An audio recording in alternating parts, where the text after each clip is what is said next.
And just like that, we're back.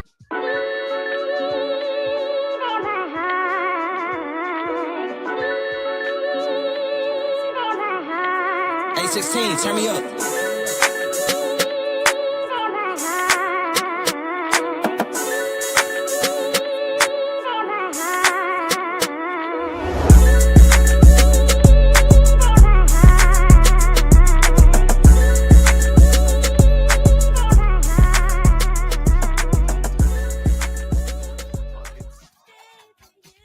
Here we go. Views from Section 400. Special video tonight. We got Will and myself, Matt, for a little bit here. It's NBA Draft live stream. We're going to take you through all the action. Probably most of the lottery. We'll see how far we get. I think we're going to have Jack come in and join us in just a little bit. We'll get his comments and opinions, but you figure Will and I are both Philly fans. The Sixers are in the top three for the first time since I believe they drafted Jahlil Okafor, the dumpster fire that was. I'm happy to be here, Will. I know we're in the middle of a commercial break. On the other side, on ESPN, the number one pick will be drafted. Everybody assumes, everybody knows it'll be Duke freshman forward Cooper Flag. How you feeling, man? Feeling good. As a Sixer fan, it's so interesting with the situation that's unfolding with Ace Bailey. Just not wanting to work out with anybody, which is, I mean, I guess it is what it is. But it really makes this interesting because top 2 seem pretty locked, and then 3 from 10 could be kind of all over the place. We don't know, and there is a lot of trade rumors. Apparently, the Pelicans might move at 4, or not the Pelicans? Is it no? The Pelicans are 5, or the Hornets and the Jazz might move up in the draft. I heard the Thunder might move up, which would be insanity if they did. So I saw our guy Kyle, who we had on here from Crossing Broad just a short time ago, was saying something about how, and I didn't even know Brian Colangelo still existed, but does he have some kind of role within the Wizards front office? Is he the GM? I don't know, but he was giving his thoughts on who the Sixers or how Daryl Morey might attack this 3rd overall pick. And, he was saying, look, Brian Colangelo does what he wants at will, at any cost. And, with the Sixers at number 3, Colangelo might want Ace Bailey, and there could be an angle for, I don't know what pick the Wizards have, but when he said that, maybe the Sixers trade out and Colangelo's there as the guy who might trade in for the Wizards, I think that made a lot of sense. It seems like all signs are pointing towards Morey drafting VJ Edgecombe, which, look, I could be wrong. It's draft night. They're prospects. We have no idea. I don't feel as confident. I know a lot of people were saying his pro comp is Donovan Mitchell, or at least that's kind of what I was thinking. But I don't think his jump shot is as polished. He's an athletic guard, can play defense. But, and again, it's a pro comp. It was the best I could come up with. But I don't think the jump shot's there, and you need an elite jump shot in the NBA. I don't really see it with Donovan Mitchell.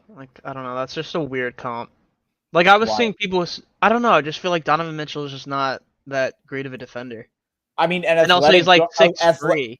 Athletic guard with defensive upside, scoring potential, but Edgecombe's off. The polish lags behind what Mitchell brought to the college game. That's why I think it might be tougher to see it. Look, who would your pro comp be then? I mean, that's what I was kind of thinking, but again, I don't know. I don't know. I feel like it would be more towards I'm trying to think of more of a two-way defender, because I just view him more as a good shooter that is good all around defensively. So maybe is Edgecombe this elite shooter? I thought there. I mean, not elite shooter. His I think shot. he's a solid shooter. Maybe oh god.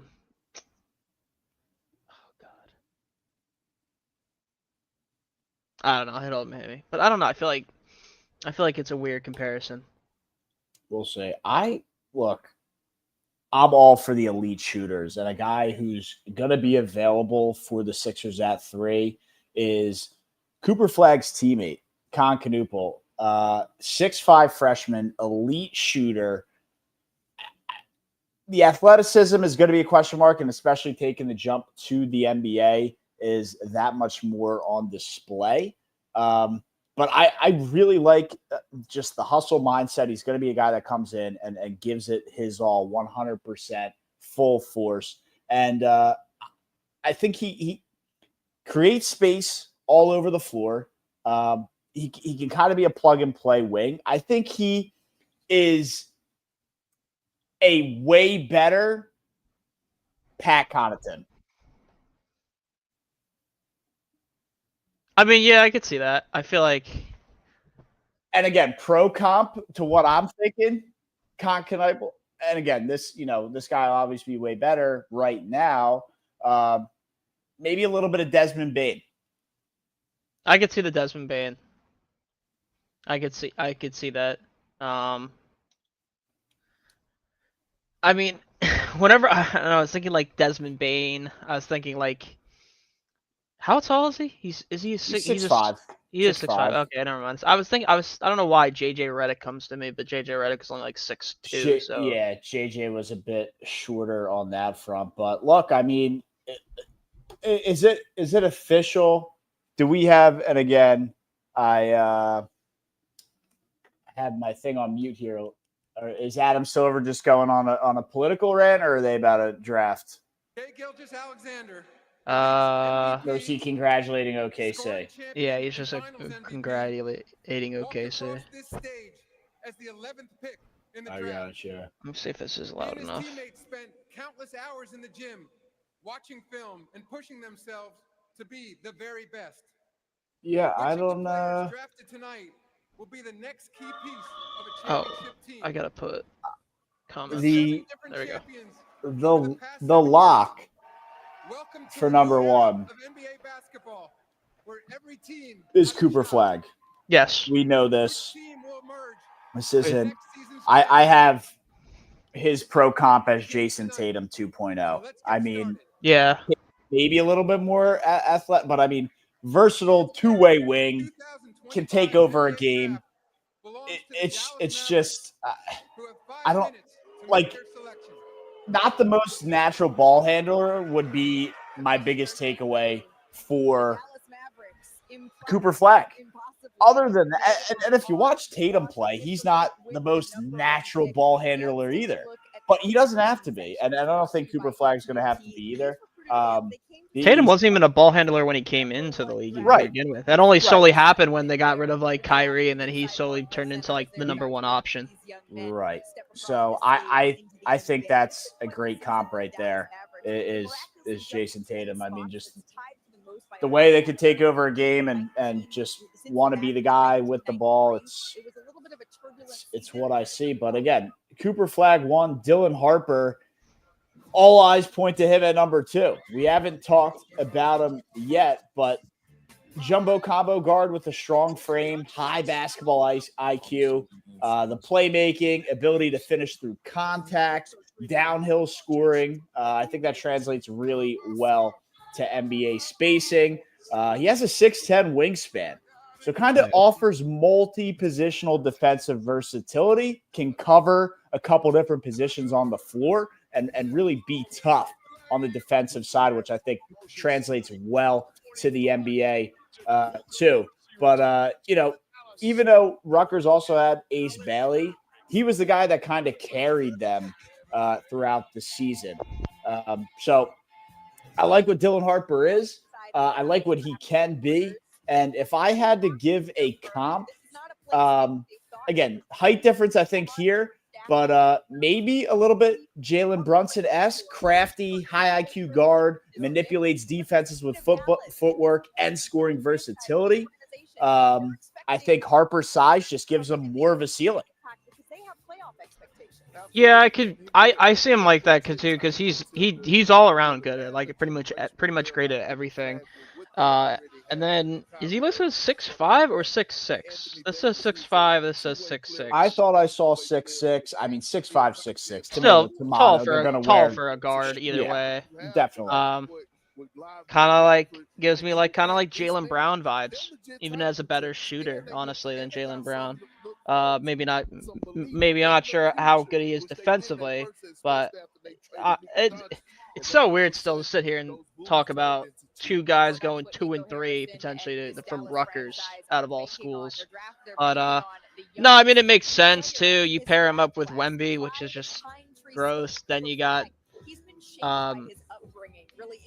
Castle there too at the 2, and yeah, I mean, the 1 and 2 has kind of been set. It's solely, and it's in 3 has been set for a while, but we don't.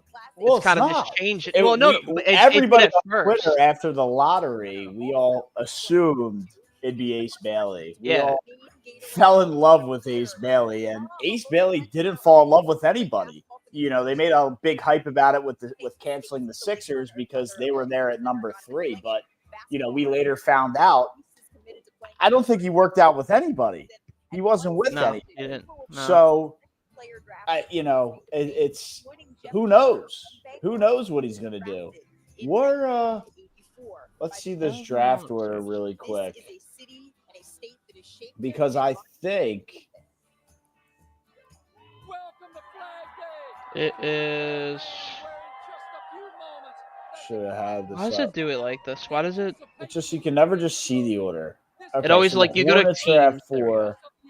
The Wizards at 6. Like I mean, I mean, looking at a mock draft right here, they're projected to land. Ace Bailey regardless. Yeah. Now, I mean, maybe. if the Sixers want to tease that they're going to go draft Ace Bailey, did we figure out Brian Colangelo's role? Did you look that up? I did, but I got something completely different. It was something about what was it? It was something completely different. Where was it? Sorry, I'm going through. Said that part owner of an advisor to an Australian Nationals basketball league. Yeah, I don't know where that was, but just to get Brian's reaction, Janai Broom to OKC. I don't hate that. You know, now that Janai Broom is an ex-Auburn Tiger, I can root for the guy, and I think that would be very interesting for a team coming off an NBA title. They don't need you know, he's obviously not going to go super early. Janai Broom to OKC, where he doesn't have to be this crazy star. I mean, having him off the bench could be fantastic for the defending champs. Yeah. He just had a shitty vert, so he can tank his draft stock. Yep, that's exactly right. 24-inch vert. He's got to get some kind of. I'm not sure when it comes to Brian Colangelo because it said something about ownership of an Australian team. Yeah, I don't know. Let's see Wizards front office. Newport is waiting for. This has been the moment that Dallas is waiting for. The pick is officially in. Let's send it back to the podium and Commissioner Adam Silver. Yeah, not seeing anything either. So not sure where that reference was to or from, but. The 2025 NBA draft, the Dallas Mavericks select Cooper Flagg. I mean, as expected, we could have started this at pick number 3. Yeah, I mean. Now, I will say, it is definitely rigged. The number 2 pick, I don't think is as much of a lock as the number 1 is. It's still probably a lock, but I don't think it's as cut and dry. I mean, I was going to say, do maybe the Spurs reach, go for a guy who went to Baylor in Texas and grab a VJ edge comp? I just think the upside, the ceiling, the eye test is that much better and higher when it comes to a guy like Dylan Harper over VJ Edgecomb. Yeah, I mean, I feel like Harper's just a more polished version of VJ. Yeah, Like a little just bit taller, slightly too. better version Yeah. of him. Like Slightly he's still better really good, but just not as good as everywhere. him. Yeah. See, I don't understand this. People are saying pro comp Kawhi Leonard. I don't get that. Nah. I don't think Cooper Flag's going to be like super elite on the defensive side of the ball, which I don't know that Jason Tatum's super elite on the defensive side of the ball either. Which is why, but I think both of their scoring can be very similar. I mean, He's he a can hit very the good three. perimeter. He's a very good perimeter guy, but he's not going to go out there and get blocks and steals or anything like that. No. But he plays very well under the perimeter.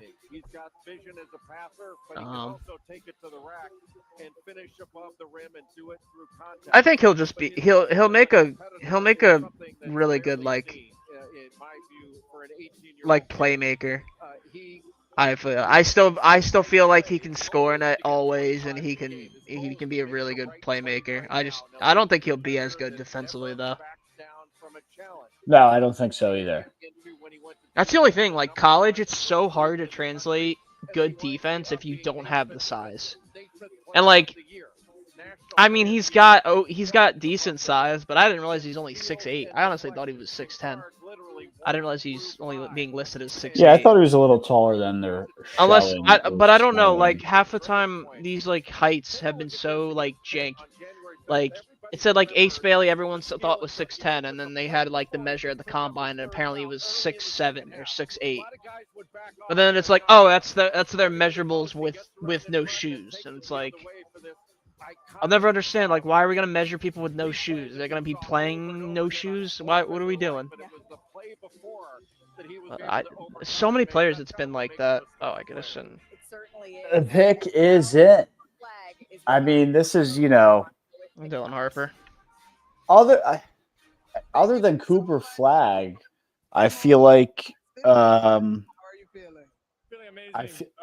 be anything. other than not even could be anything. I just like this. This is just. You mentioned sharing it with. And again, who knows what'll happen when they actually get on the floor for real games? But like, it just seems like such a mediocre draft. And I know somebody always rises above from late in the first round, and there's always one sleeper in the second round that turns into a star. But from what we've seen and what the predictions are, it's like it's Cooper Flag, and then like the rest is just It was kind of like that last year as well. Maybe even worse last year.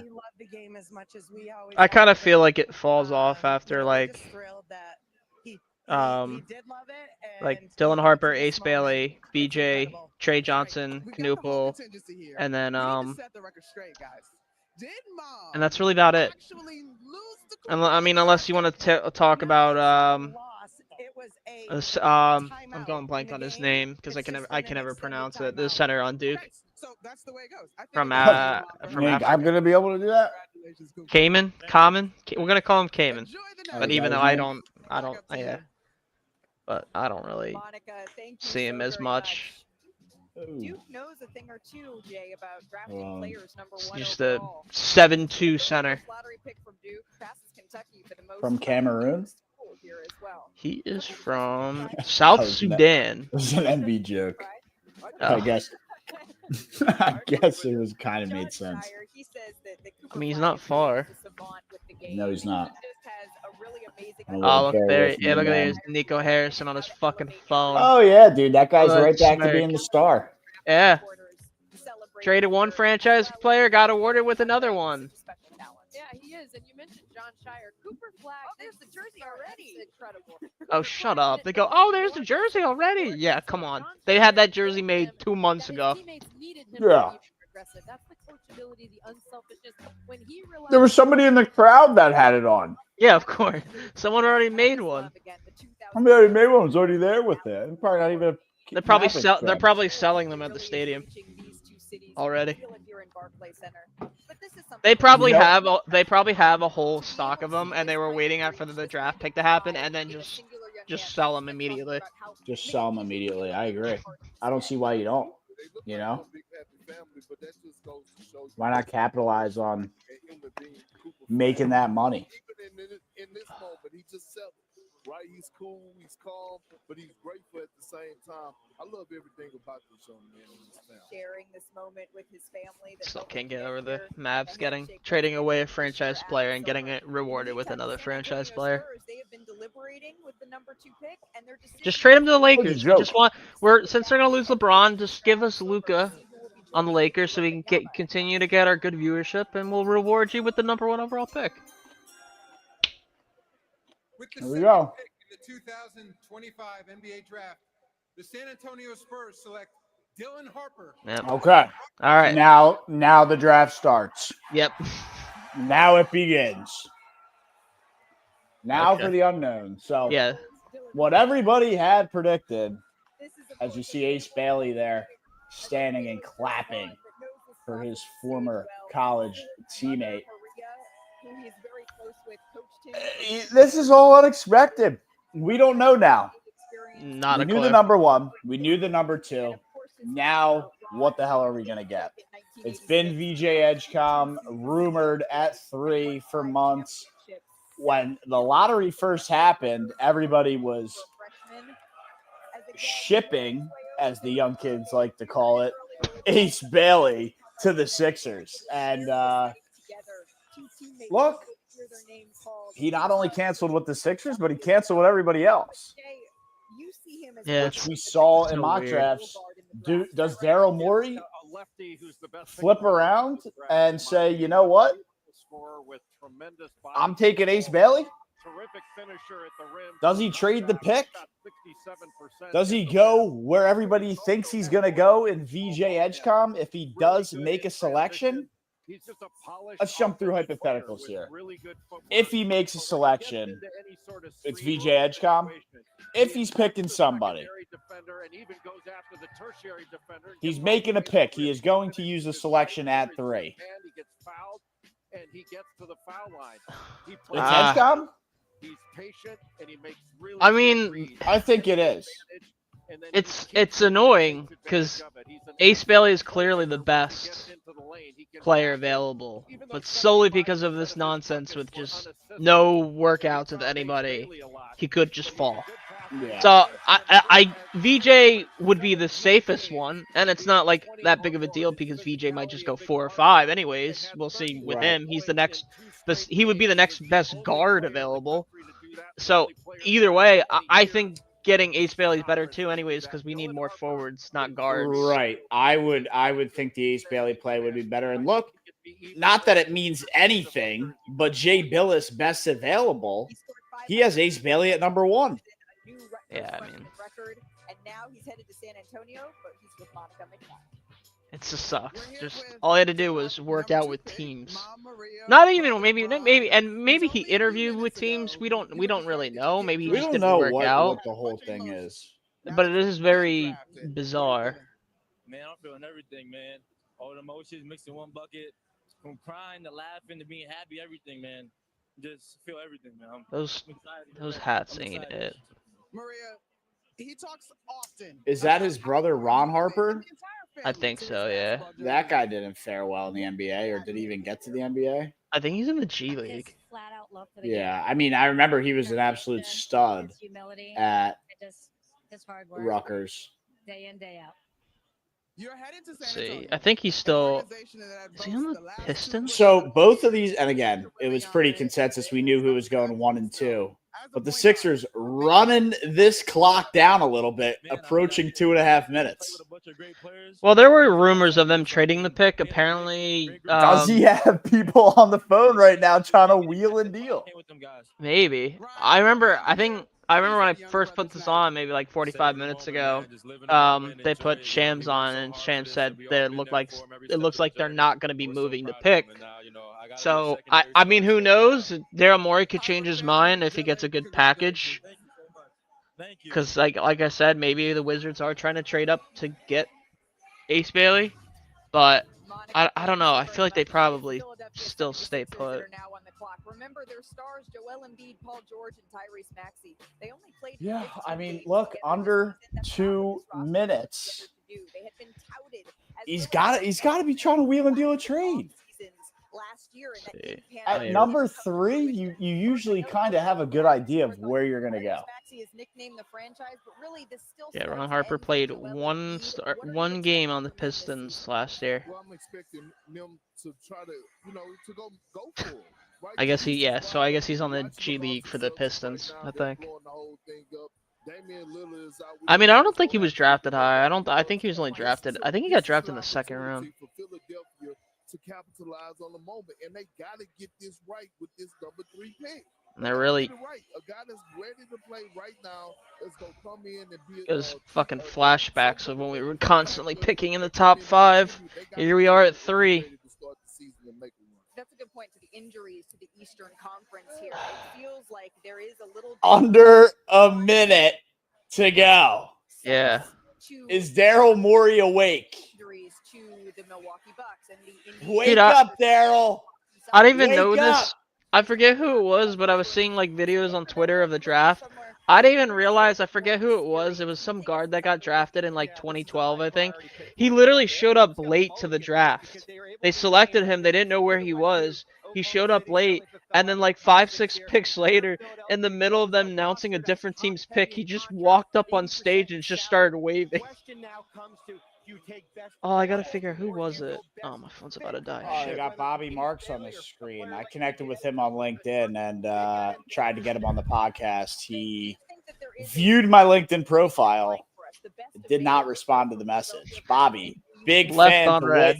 Left on Red by Bobby Marks. Bob, if you end up seeing this video, would love to have you on, man. But for this pick, when you're talking There is VJ. All right, well, the pick's in, so they didn't trade it. Well, we don't know that just yet. That doesn't mean he's the right pick for Philly. We don't know that just yet. Wait, what? Oh, wait, never mind. You would liken to a young Victor Oladipo or a young Dwayne Wade at the same point in their A young Dwayne Wade. They're showing Ace Bailey. BJ Edgecombe is the best athlete in this draft, the best Is shot he? maker, and especially contested shot maker. Left? is Ace Bailey. Maybe? But do you take him, given that he didn't work out, things like that? You have to rely on your tape and I don't what know. your scouts saw on the floor if you're going to make that. I mean, honestly, probably. The lack of workout that made the most headlines was the reported scheduling workout for Philadelphia that he didn't end up attending. But looking at your best available, there's a lot of choices here that could help Philadelphia. But as Bobby Marks has said, they have got to get this pick right.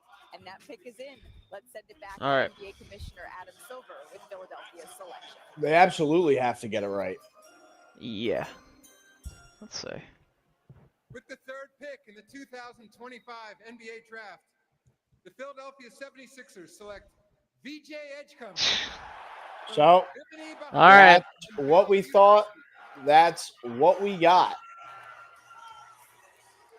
Sharing a hug with his mom, Vendra. I don't know that that's the right pick. I trust Daryl Morey. His drafting has been stellar. For the Bahamas, Uh, where he grew up. now, This is picking his family in the stands veteran here. contract, He says the toughness, that's a different story. and playing But concrete, that look, shaped him. what is he going to come in and do? Over again, talking to Baylor, his athleticism I don't know. stands out, but over the years, Just, there's been yeah. some notable players I'm that- not, like, I just, including Michael Thompson, did we need another guard? Is this just so, like, you take the best available because you take the best available? I mean, yeah, I wouldn't doubt it. I mean, unless they want to play Jared McCain at the 3, I guess. But I don't think he's that. What is he, 6'5"? Or is he even smaller than that? No, he's only 6'3". So I don't know. Unless they don't view Jared McCain as a starter, which Yeah, absolutely. I don't know. I'm curious to see what they do here. Yeah, I mean, I just don't know that, like, is Edgecombe that dynamite of a talent where you just take him to take him because he's that far and away better than everybody else on the board? I don't know that guard play is what they need. Is this now a trade chip for the Philadelphia 76ers? Well, Andre, your point about being a high-level athlete. I don't know. He's elite athletically, a 3-and-D guy that plays above the rim. Lobs, I think he can do a better job finishing over length, but I think he'll get that in time. But you don't find athletes like this very often, and he's a great. That's annoying. Developing as a I shooter. kind of just Knocked down wanted an it open to be three, Ace and but he can just certainly get away improve with, in that get on with area. it. But it is what it is. Yeah, I from the beginning I wasn't sold on Edgecom. I mean, we'll see. I don't know that I would have been sold. I don't know that I would have been sold on Ace Bailey, who clearly doesn't want to play for any of the teams at the top of this board. I don't want a guy that doesn't want to come here. Yeah. So it's a weird situation, weird draft. He likes to compare himself to Anthony Edwards, the two-way ability, the explosiveness, and Amp's his favorite player. Look, I love the confidence comparing yourself to Ant. Is he going to be at that? That's a different story. Probably not. But who knows? Who knows? That she has put in, that he has put in, and now the family is with Harmonica McNutt. I remember I thought I saw something earlier today when it was like Ace doesn't want to go to the Hornets and the Jazz. That was like the one thing I saw. That's why I was like, I had a feeling we weren't gonna draft him. So like, He wants to go to the Wizards. yeah, which is have fun there, I guess. Super excited. We came from nothing. Man. We're truly blessed just to be in this position, man. I know the emotions is high right now, so I'm just letting it be right now, all right? But the emotions super high, but we came from nothing. So just why the emotions are so high right now, man. In your feature, BJ, we saw you talking about playing basketball in the Bahamas, 12-year-old playing against men. I'm going to ask you, that's your brother. When you saw your brother at 12 playing against big grown men, did you think that tonight was possible? I'm actually lost for words right now. My brother. Will, you're rattled. I did, or What? before anyone else in my family even did. At the pick. I'm so proud of him. I don't know. I feel like Ace. I don't know. It's so weird. It's the hardest. I don't know. It's hard to judge The third pick. I mean, it's a dream. the NBA guys. I think It doesn't feel like the right pick. VJ is a I hope I'm safer wrong. pick, but Ace is the better overall pick. But for the team. Again, if there's a character issue player, I don't think the Sixers are gonna try to take that again. No, they've done. I think they've gone and done with that. Congratulations, BJ and family. Back up to you guys. What's that about? Oh, that's right. This is really what the draft encapsulates here, is these moments for these See. Absolutely. I mean, just think about the sacrifice and not just the young men. All right, so now this is where I mean, I guess they could go two-way, but like, Hornets here at 4, they don't need more guard. Like, they have Brandon Miller, LaMelo Ball, And go on AU tournaments. And right now, the way and like the next best player that's not a guard is like that guy from France, Noah Ezengay, the 6'10". Yeah, I'm done trying to pronounce international guy names. Well, his first name's Noah, so I think that'll that's the furthest we're gonna get here with that. He's playing hard, but even in the beginning of the season, Look at the Hornets running their clock down. They got to be rattled on who they're going to pick. Yeah, there was rumors of them moving, which makes sense because those fuckers can never draft. And Philly got this right, I believe. They needed that. Of course you think that, Perk. And what the final showed us is that the wing is the most important position in the NBA. And you got a two-way player that's a dog that's going to go in and give you. Why is this doing this to me? There we go. I believe he's going to be all right there. With it's high reward with lower risk. Yeah. So Ace Bailey is high reward, but a little bit more risk. So I agree with you. I think they did the right thing here. You've got a young Jared McCain, too, when you talk about a shooter. VJ Edgecombe's ability to slash into the paint, and if he can become a playmaker to find Jared McCain, that's a young core right there that the 76ers can build on. And the 76ers are sort of... Yeah. Phillies I don't know. Great. With Tyrese Maxey, and then they also have the Paul George and the Joel Embiid. So they're trying to sort of do two things at once while also build a winning basketball program. BJ Edcombe is headed now to the Philadelphia 76ers. It's the Charlotte Hornets that are on the clock. Unless now. like Jared McCain too isn't 3 and like 63. he's This just is like the not team ready first from injury or season something. under No, there's no Charles way Lee. though. It's That the injury Thunder happened who so moved long out ago. in 2012. Dude, it was like in December. Yeah, Find their footing. it would have been like a I mean, full year. It's gonna be like, and it wasn't like what even was the injury? LaMelo Ball has been a star. It We just would like to see a little bit was. more of 3 and 32 without LaMelo this Do season. you I'll Google remember it what because the I remember injury it was? was a kind of a weird 45 one. different starting lineups. It There was was. just a lot of turnover here in the first year under Charles Lee. It was, but he was trying to establish a culture. A meniscus tear. Yeah, I mean, he's Not a gonna be great. plenty healthy, even if they want to let him sit for the first 2 to 3 weeks of the season and work his way back. But I mean, he probably could have came back at the end of the year. They just shut him down because there was no reason for there him was to no actually play. reason. There was no reason. I mean, he's got to be ready to go. Let's see what they do. What do you think is the best fit here? Well, when you talk about culture, immediately. Well, so let's talk about it a little bit before we get into the next pick. You have Maxey at point. Is McCain your starting two? I think it's a great fit. The pick is in. NBA Paul George at 3. With I the guess fourth they're about to pick go. in the 2025 NBA Draft, the Charlotte Hornets select Con Knipple Well, from Okay. Duke University. You know, I fucking said it earlier. I said I could see him going to the Hornets. look, he's, Another Dookie drafted here. that's where I said that the Sixers could shake some things up and maybe snag him. I think his shooting's a lot better than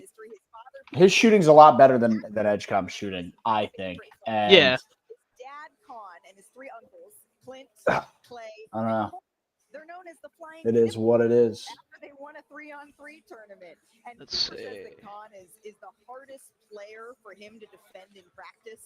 He watches a whole I lot forgot of we plays still have on Quentin film, Grimes too. Oh watches wait, a or is he lot of still on the his brother, team? which I think I makes don't know if he's sense. still on the His team, dad but I is forgot we guys still have Quentin Grimes too. mirroring guys like that. Unless I guess they're sold with So I'll tell you Justin right now, Edwards might play the 4 maybe. which would be a disaster if he's your starting 4. I mean, With Quentin Grimes, he's a restricted free agent. So free agency starts July 1st. He will field offers, and the Sixers will have the ability to match any offer. yeah. I don't know if he has to, if they match an offer. I don't know. I think restricted means if they match an offer, he has to take the Sixers offer. I think that's what that means. Or is it just they will have the ability to match and ultimately the player still makes the final decision? He selects an offer. He would just select an offer from another team if he wants to select an offer from another team, and then if they Sixers want to match that contract, then he can go to the Sixers would sign him. So he would be forced As to go long back as to Philly. as long as the Sixers agree to give him that same contract, the Sixers get him. Yeah, the same exact contract. Then Yeah. he would yeah. Under control. Con and the Knipple family are with our model. And to be honest with you, I think he's going to get You're kind of far away from me, but kind of a bag from another team. Come on over to this side. Good. With these I mean, dude, he had a couple games where he dropped 40 points, didn't he? From God to be able to enter the NBA, but to be able to share it with your family is beyond comprehension. So it's such a special moment for us and for me. Will with some technical difficulties at the moment, but Ace Bailey still on the board. It's awesome. It's a blessing from God. Love to see Conquadruple and the whole fam up there. Watch him from home. Maybe the Sixers can get one of the brothers when they ball out in college. Who knows? led the way, an incredible run. How did that experience prepare you to take this next step? There's a big spotlight at Duke, and we us freshmen didn't shy away from that. And It was a huge spotlight at Duke, that'll carry over. Guys, especially playing in the shadow, in the wing of Cooper Flag. I know this guy's going to the Charlotte Hornets, but truly, who has the best game in the backyard? Sorry about that. Lower hoops to me. I would dominate in the paint, you know. All right, well, we appreciate that. You guys been here. Bro's got Congratulations and four wish other you brothers that NBA look. career. That's what I said. I said identical. maybe the Sixers will get one of the brothers after they ball out in college. Bruh. And they did. The dude in the all black. You keep it in the The backyard. dude in the all black said But here, look at he this. was the best when it came to playing in the backyard. Uncles of Con Knipple. What was it, For like whatever- the second youngest one, or like the? I don't know. He was the dude that was in the all black. The only dude that was in the all black. He was maybe second in from the right. 2000, and now the next generation, led by Con, and then you got Cager, the second oldest, and then Kinston, Cash. Yeah, man. So we're keeping They got a lot of guys who can be coming through. That's crazy. Exactly. Con has got some cash. Con Knipple heading to the Charlotte Hornets here. Bro's got an entire starting five. His Literally. post-draft workouts. Congratulations to Con and the Knipple family here. The Utah Jazz are now on the clock. The here. Utah There was a chance that Jazz. Utah could have had the #1 pick here. When you look at them having the worst record, 17-65 in the NBA this season. Yeah, they're so bad. 19 points. He led the team. See. First season without a 20 points per game scorer. I mean, who are they even starting guards? Agreed to a multi-year extension with Will Hardy in May. He is signed For who? The Jazz? Yeah, I can't even. Colin Sexton.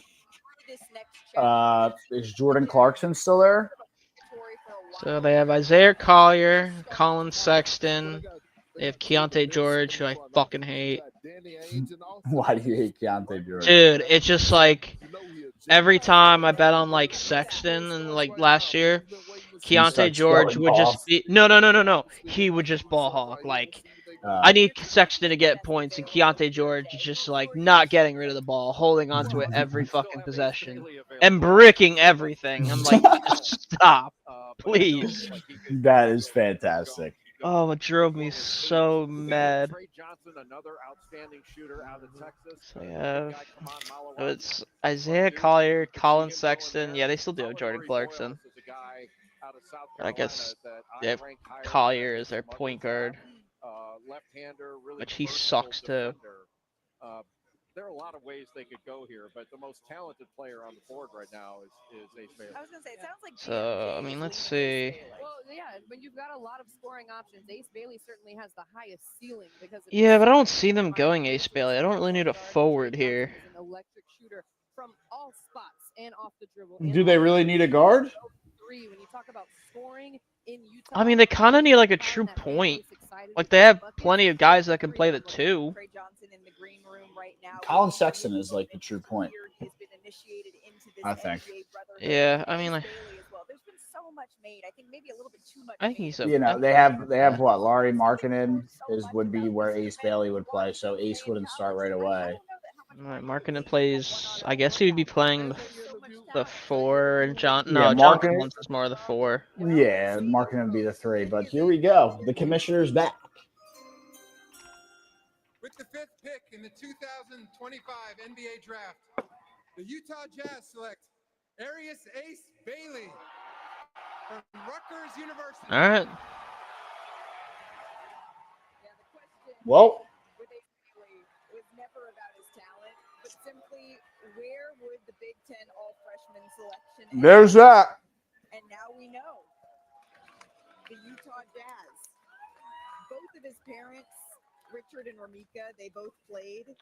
And his favorite player, Kevin Durant, says that Bailey is a pure talent. KD added that being able to shoot the All right. Well, I'm curious where. touch that Bailey has. I mean, are they gonna start him at the 3, or are they gonna play him at the 4? Are they gonna? Oh, I guess you'd have to play at the 3. Markkinen would play the 4, and I guess Sean Collins would just get moved to the bench. Yeah, I think it's a plug and play trial period. I don't, All right, the crowd's got to relax. The Rutgers chants, relax.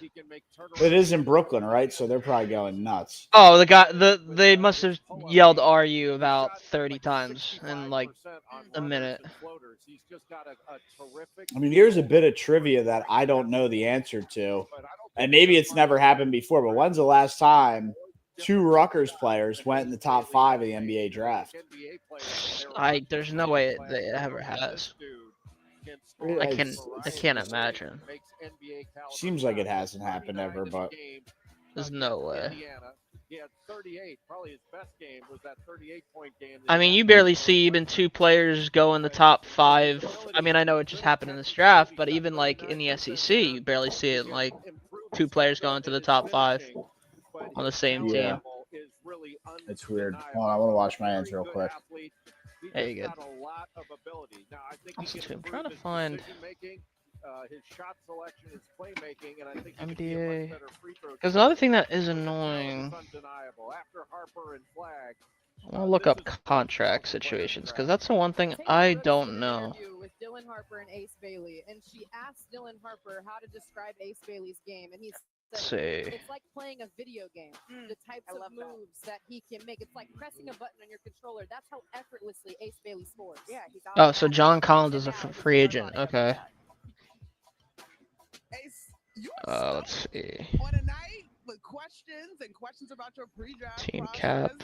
How can you be so cool and confident in this moment? I mean, I have a great circle that maintains the outside world while I just focus on the basketball part. So. Oh my God! Stop saying that. You've gotten props from KD, Giannis. Learn some moves from Giannis. Are you ready to go to Utah Shut the and fuck maybe up. use those moves on Giannis? Oh, for sure. I got some more stuff for him too. Yeah, for sure. Congratulations, Dave. Thank you so much. Congratulations. I keep basketball. The main thing. The main thing. The main thing. I love the swagger here that we get to see from Ace Bailey. Now that he knows where he's headed in the NBA, his home will be the Utah Jazz. And just like that, the top 5 picks of the 2025 NBA. Why can't I find this? are in. When we come back, the Washington Wizards are on the clock in a night that started with Dallas drafting Cooper Flag.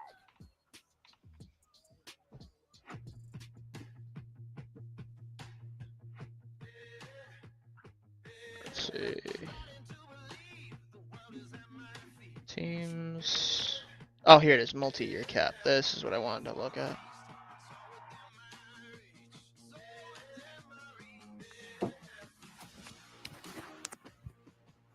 All right.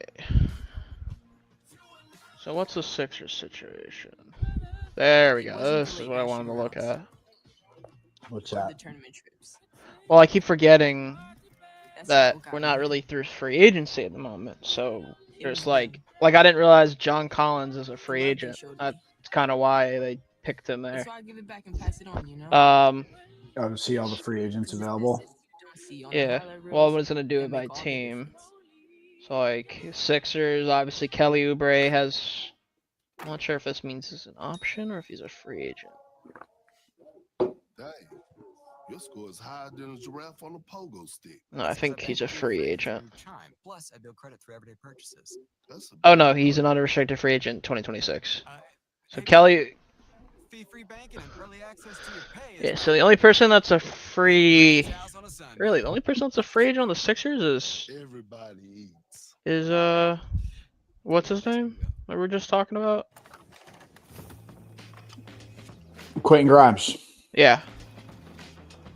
I guess so. Let's see what Twitter's saying about the pick. Oh God.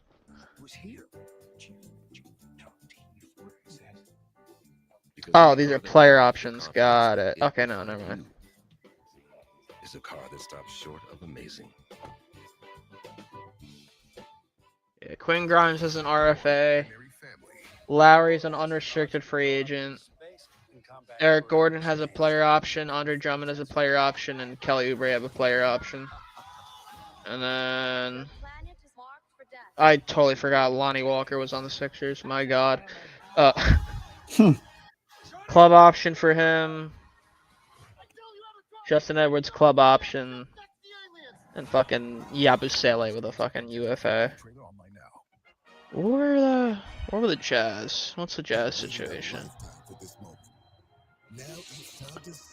Yeah, no, never mind. John Collins is a free agent. I don't know. That is so weird.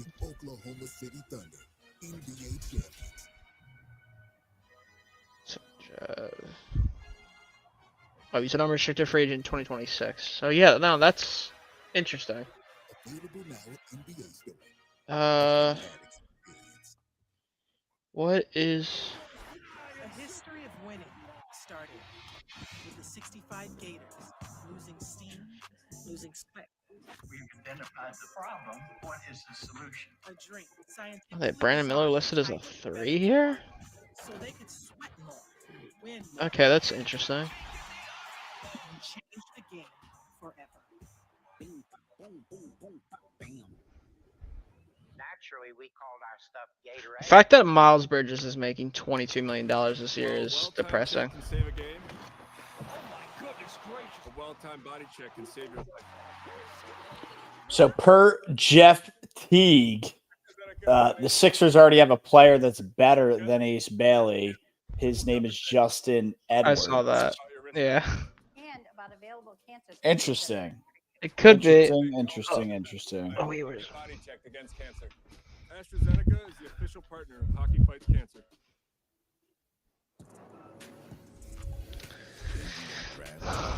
Oh, that's. Is presented by State Farm. Like a good neighbor, State Farm is there. Oh, fucking bug out. This cord comes out of my mic one more time. Harper, the baby photos, I think we need to keep those coming for the rest of the evening here. While we were in the break, the Washington Wizards were on the clock, and they've made their selection. Oh, so we didn't even get to see this. What? NBA draft. The Washington Wizards select Trey Johnson. All right. University of Texas. Makes sense. Makes sense. Yeah, I mean, a lot of people had him in the top 4 in terms of on big boards that I've seen. Yeah. So I figured he had a fall at some point. I'm kind of surprised he drafted Canupo got drafted before him. Yeah, Hornets and Jazz seem like a spot where he could have landed. What are the cons here? A little too raw for the NBA game?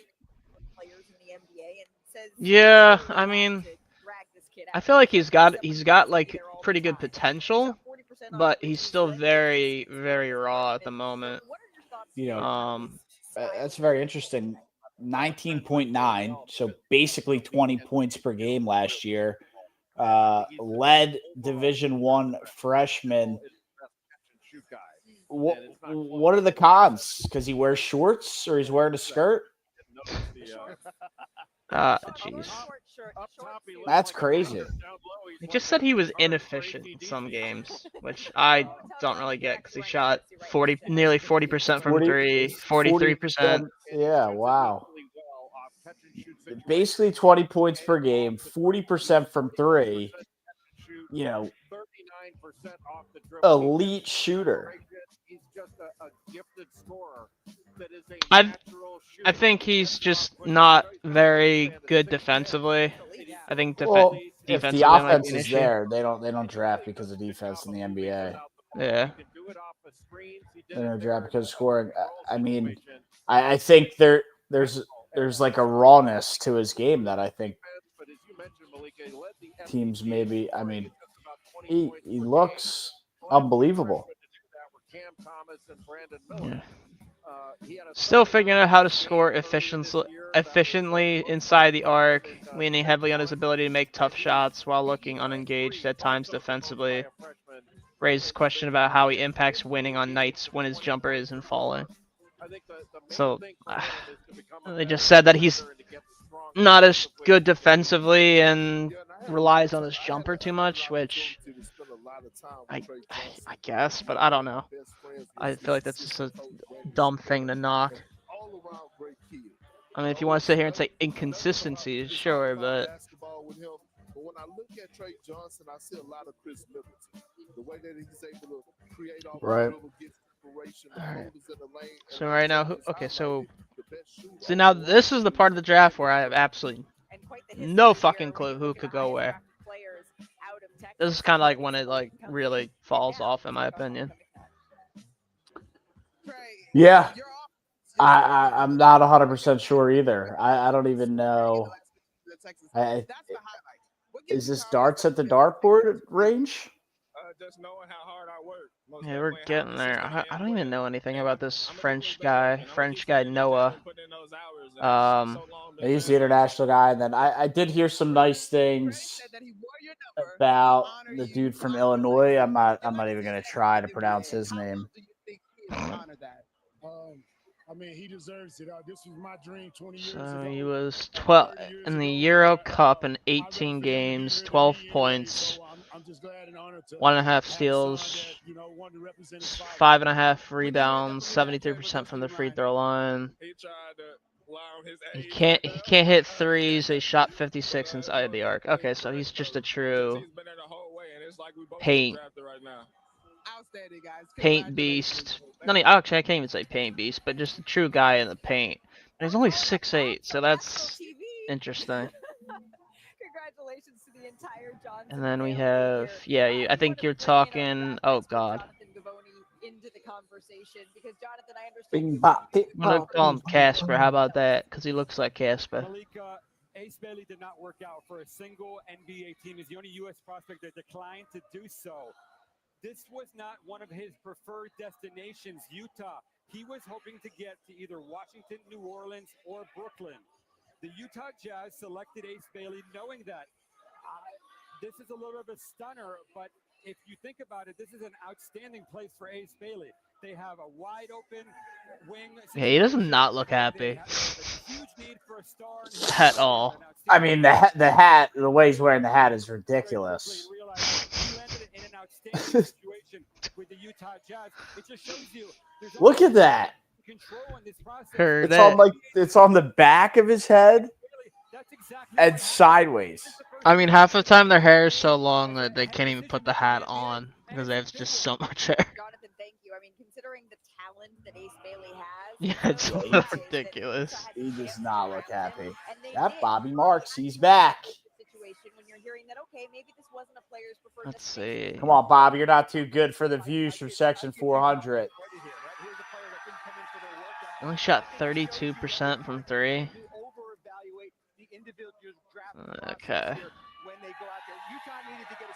I wish there was a way I can like look this up by stats.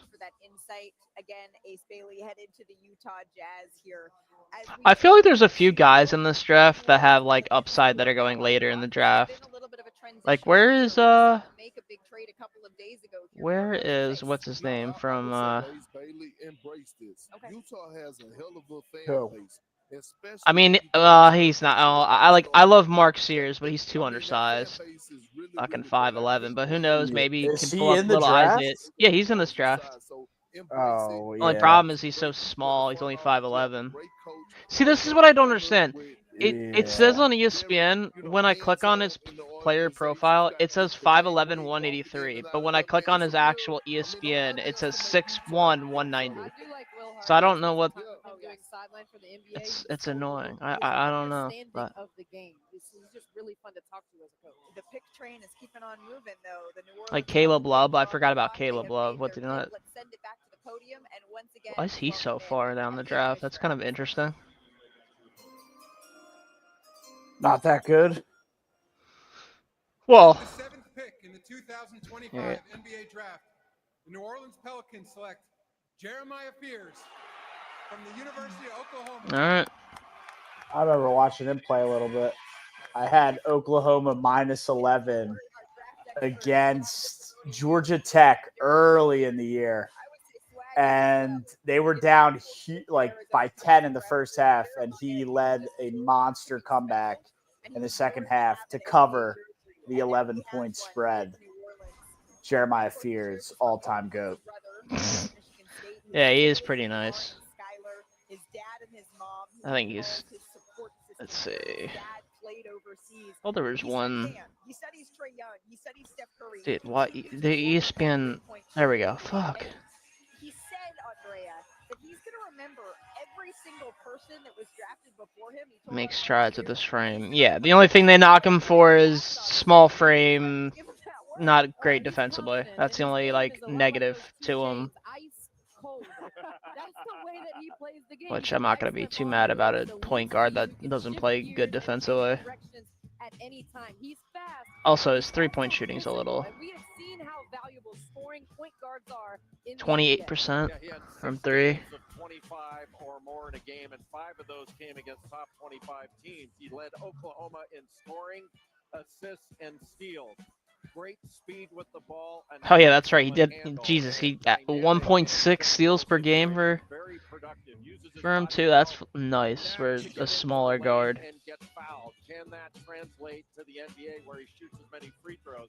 He was just an inconsistent three-point shooter. Only shot 28% from 3, made 38 of those on the season, but super talented and really speedy with the ball. He also added 15 See what we pounds, got. good for kind of freshman 15 when he was at Oklahoma. Let's see He's who the else. second top 10 pick from Oklahoma, the second freshman, joining Trae Young, who was the 5th overall pick in There's so many international guys. to hail from. Well, I know this is bad timing. I got to make a work phone call real quick, so you got to Yeah, hold all it good. down. All good. So Jeremiah, you see that graphic? I see you got your O chain on, your Oklahoma colors. You join a legacy of guys that have done special things to represent the Sooners. What does that mean to you?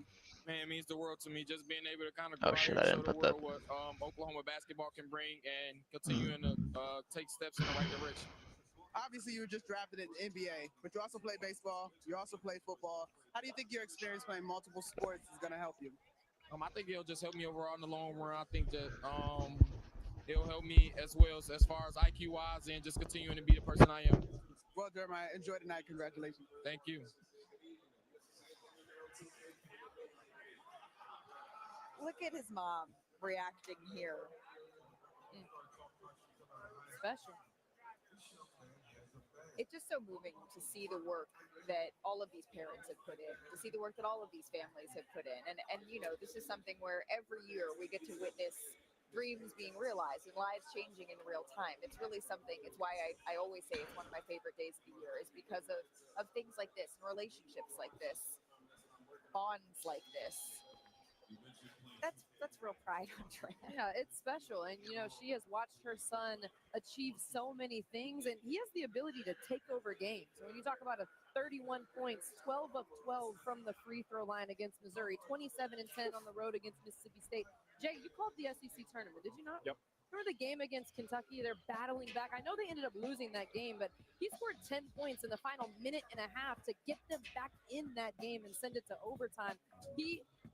His ability to get to the free throw line. What is the one thing that Shai Gilgeous-Alexander did time and time again on the road to an NBA championship? Got to the free throw line. Gets his opponent. All right, let's see who we got. Because they're in foul trouble. Where's some late names? In addition to his scoring and his speed, he puts defenders in a tough spot, and he gets to the free throw line extremely well. And now it's the Brooklyn Nets that are on the clock. Jeremiah Fears, once again, headed here to the New Orleans Pelicans. Now, the Brooklyn Nets, they have a plethora of first-round picks here this evening. And Bobby Marks, he was sort of wondering whether Yeah, or like not we'd see another guy I like. the record was 26. It's kind of far in this draft. The first season under Like Jordan Walter Cam Clayton. Thomas, he was a bright spot. He's nice. 57 games with that hamstring injury. They have an off-season of abundance, is what we're going to call it. They have the most cap space, $45 million here. I want to bring in Bobby Marks, if it's good. Bobby, what do you expect Brooklyn to do tonight with so many first-round picks as we take a look here inside their draft headquarters? Yeah, I wouldn't be surprised, Malik, if Brooklyn walks away with 5 first-round picks, which would be the first team ever to do it. Remember, this is the first time Brooklyn has drafted in the top 10 since Derek Favors in 2010. So plenty of needs for them. Certainly a player like Kaman Mala from Duke, player that we've talked about. Need rim protector there. Keep an eye on him there. You know what? They're saying if we got those first-round picks, Jay, we are going to make those first-round picks. They got 5 of them. That gives you a lot of opportunity here. Yeah, that's surprising to hear Bobby say they may keep them all. Yeah. Because you thought they were going to be one of the prime movers in this draft with so many draft assets. We could still potentially see them move a player, but again, that is a little bit interesting, Perk, that they're saying that Bobby is hearing that they're planning to keep all of these picks. Well, I mean, that just tells you how deep this draft is. If they're planning to keep all these picks, right, and the talent that they have in this draft. And I believe it's going to be like that for the next 2 to 3 drafts, right? It's a lot of talent that's coming up but especially in this one, and they feel like, hey, we could draft, we could build a culture. As long as we have the correct guys, we just saw Sam Presti do it. What makes you think the Brooklyn Nets can? I think it's interesting too. Does Brooklyn go with a big here? Do they go with a big point guard here? They've got a couple of options when you talk about Kasper Zakachonis out of Illinois, Yegor Demin out of BYU. Come on, Malawach, if they go the big route from Duke. So do they go with someone on the inside or someone who can play on the outside? But I think either way, they can get good size here. Jay, looking at your best available, they got 5 shots at it, but the first that you would be looking at is who? Well, it depends on. Now you're starting to get into an area where you don't just go best available all the time. I happen to think the best available player is Colin Murray Boyles, but he may not fit what Brooklyn wants to do. And to Andrea's point, come on, Malawach, the best big guy. Yegor Demin, the best playmaker. Will, did you get Jack in? Interesting as a let me get him. Let me shoot him a text. Who the Brooklyn Nets select? I think he's trying to join up. I got to take another call here. I'm going to have to hop on here, but Jack's going to take my spot. Yeah, he just didn't text me. Brooklyn Nets select Yegor Demin, Yegor. Moscow, and Brigham Young University. Yegor Demin is the first player born in Russia to be Oh my god, I drafted can he's in 2013. He grew up in Moscow. His dad, Vladimir, played professionally in Russia. And actually, I love this. He makes sure dad does to send game feeds to all of Yegor's fans. And those videos include commentary and include analysis that he does in real time. At 15, Yegor became the first Russian on Real Madrid's team. And his passing, that really seems to be his Word of it, so I've been blowing them up all week. Send me what you got. Send me what you got. And I just got to text 5 minutes. Oh shit. They got one going to West Virginia. She said. Another guy with really long arms, a 6'10" wingspan, but with that. She said, looking for 2 trucks. One. He's an excellent handler, an excellent passer, and he's daring out on the court. Really good in transition. Just his pick and roll vision. For 2 lanes, it looks like. One for West Virginia and one for Connecticut. All right, man, I gotta mute you. He's not a consistent shooter. Only shot 28% from 3. Oh, why my light not working? BYU freshman assist record. All right, so while that was going on, he's played overseas. He knocked down 42 threes on the season. He does not hesitate to shoot the ball, but I would call it streaky at best. Just didn't hit a high percentage of those. Well, the Nets, I think, hope Yegor helps this offense. It ranked 28 here this season. oh, so they did go Igor Demin. Full of players here selected in the top 10 from BYU. So it was Igor. 6'8" frame. Again, we 10 picks in. Why does it do this? Come on. 41% from the field, only 27% from 3. Not a great 3-point shooter. 5.5 assists though from a 6'9" forward. All right, he's listed as a guard. That's so interesting. I want to know where Danny Ainge was on that list. There's Jack. What up, Will? What up? Olin is taking the middle of a call. It's been good so far. Igor looks like an ogre. I mean, you're not wrong. You're not wrong. Can confirm. Yeah, me and Colin are not entirely thrilled that Sixers went VJ, but we were both hoping for Ace. But I mean, it is what it is. It just, I don't know, the whole situation with Ace, with like not going to any camps or like not going to any teams, no visits, and then just falling to Utah. Just a weird process for him. Apparently, he wanted to fall even further. Yeah, they were saying he wanted to go to the Wizards, the Pelicans, or the Rockets, which is just crazy. So they didn't want to deal with another like Ben Simmons 2.0 on their hands.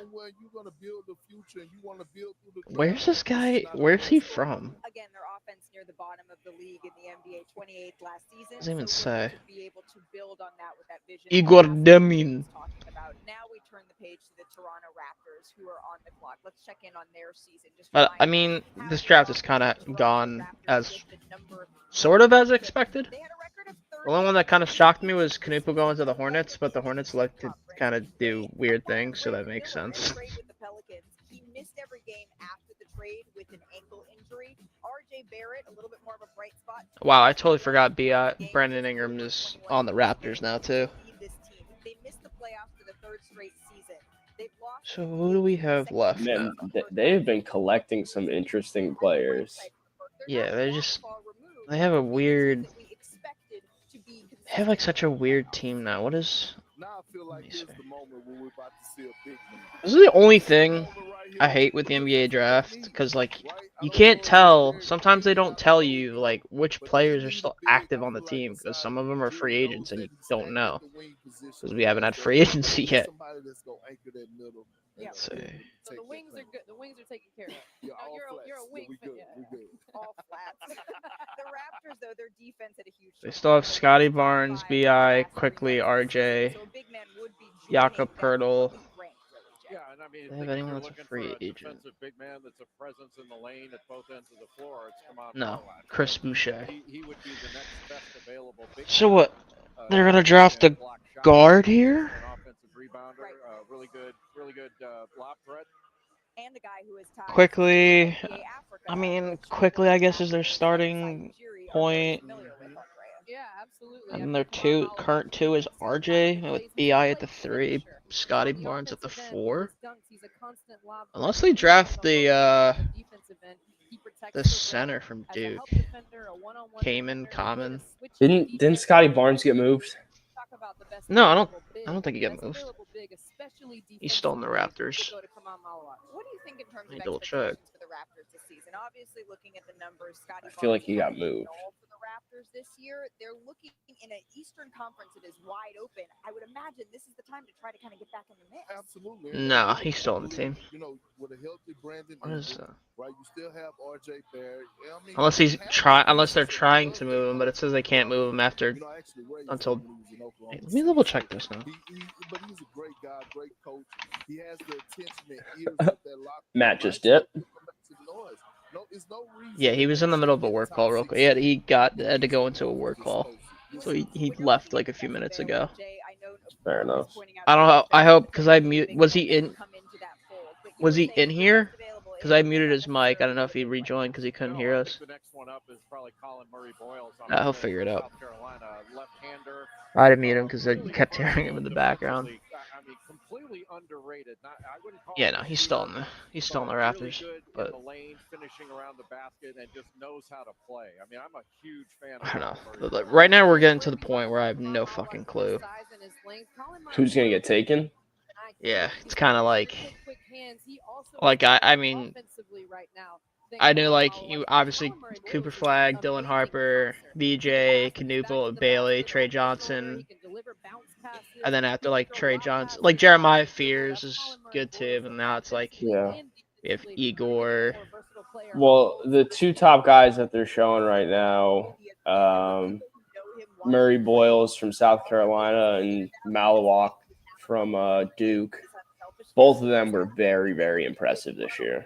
Playing hard is really a skill. All right, the Raptors pick is in. Let's send it back to the podium. Malawak Yeah, will be they could go him because they kind of do need a big. He's a good center. He will be a good center in the NBA. The Toronto Raptors select Colin Murray Boyles from the University. All right, so they do go Murray. Okay, so they go another forward.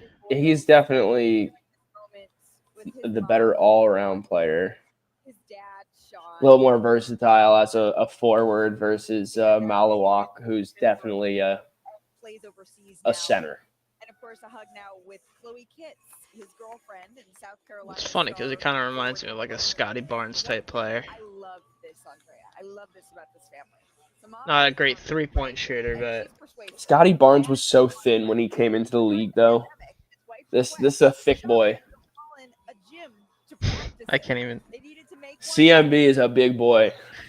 There's some things with Scotty I can't say on here. But one thing NBA scouts noted, the need to kind of But long story short, people know shooter. What did you see on that front? that he People was maybe know. on the spectrum. Shooter. He gets most of his points in the paint. He was second in the Southeastern Conference in paint scoring at over. Yeah, I mean he's a really good defender too. The only thing he's not good at, he's not a good 3-point shooter. Who's CMB? Yeah, Yeah. he can't shoot. But that's I would say one of the skills. Not that's like easiest to develop, but you can teach someone to shoot. You can't teach the length and the girth that this guy has. Girth. Solid dude. He plays really hard. And he's good in the post, good around the rim. We talked about his finishing. He's 67%. It's so funny. There's some like undersized guards that I feel like played so good last year. They're like so far down in this list. Like Walter Clayton, they have him ranked 21st best available. Yeah. I thought there's a lot of good second round guys that you could maybe get in this draft. He never took a play off. Ryan was already going off about Janai Broom already, so. What did he say? He said Janai Broom's gonna go to OKC. Trey Johnson's gonna win Rookie of the Year. Bulls draft another Illinois kid, and yeah, that was his bullet points on the night. Trey Johnson going to the Utah Jazz. No, he went to the next pick. No, yeah, he went to the Wizards. At 6. Yeah. So I can see that because what they have now, it's Jordan. Now they got Jordan Poole. I saw Jordan Poole's in trade rumors right now too. No, he just got traded to the Wizards. Oh, Jordan. Oh no, he got traded. No, he was on the Wizards and he got traded. Why am I? Oh, man, my brain is like fried. Where did he get traded to? Oh, he got traded to the Pelicans. That's right. CJ McCollum went to the Wizards. That's what it was. Jeez. Yeah, McCollum's dying in Washington. Shout out McCollum. What a great career. Malcolm Brogdon. Oh, this is a disgusting team. So these Rockets are on the clock right now. They've got a solid starting 5 next year. I think, if anything, they need another guard because Fred VanVleet and, I don't know how they feel about Reed Shepherd. Do you think Reed Shepherd can come in and be the point guard of this team for Kevin Durant? Reed Shepherd, I mean, he would have to come in and be the point guard for Kevin Durant and Jabari Smith and who's their 3? They got a good 3. Azor Thompson, or actually he might be a 4. Who? Azor Thompson. No, Thompson, exactly. That's who I was thinking of. He might be playing the 2. If they have KD and Jabari Smith out there. Why can't I find the Rockets? There they are. Houston Rockets. So they would have. Yeah, Fred. They just extended. Well, they just extended Fred VanVleet too. Yeah, but he's not a guy that can play every minute of every game. But those are good calls. Those 3 guys. No, he's not. You need somebody else in that rotation with him, and we didn't see Reed Shepherd. Thompson. They do have him listed as a point guard. Malawak. I mean, he has gotten triple doubles.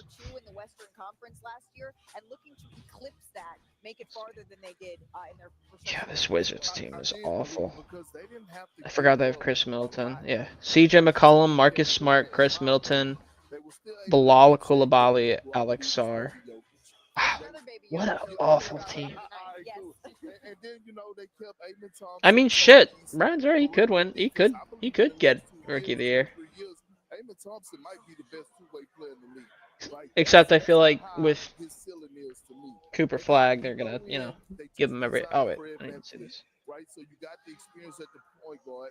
Big Steven Adams, we know what he's going to Kind do. of Yeah, wild. for All the real. guys from teams in the basement of the all-time great SEC go top 10. But then Kevin Durant, But he's just focusing on Trey Johnson for that one at Texas. Durant last year they beat Golden State.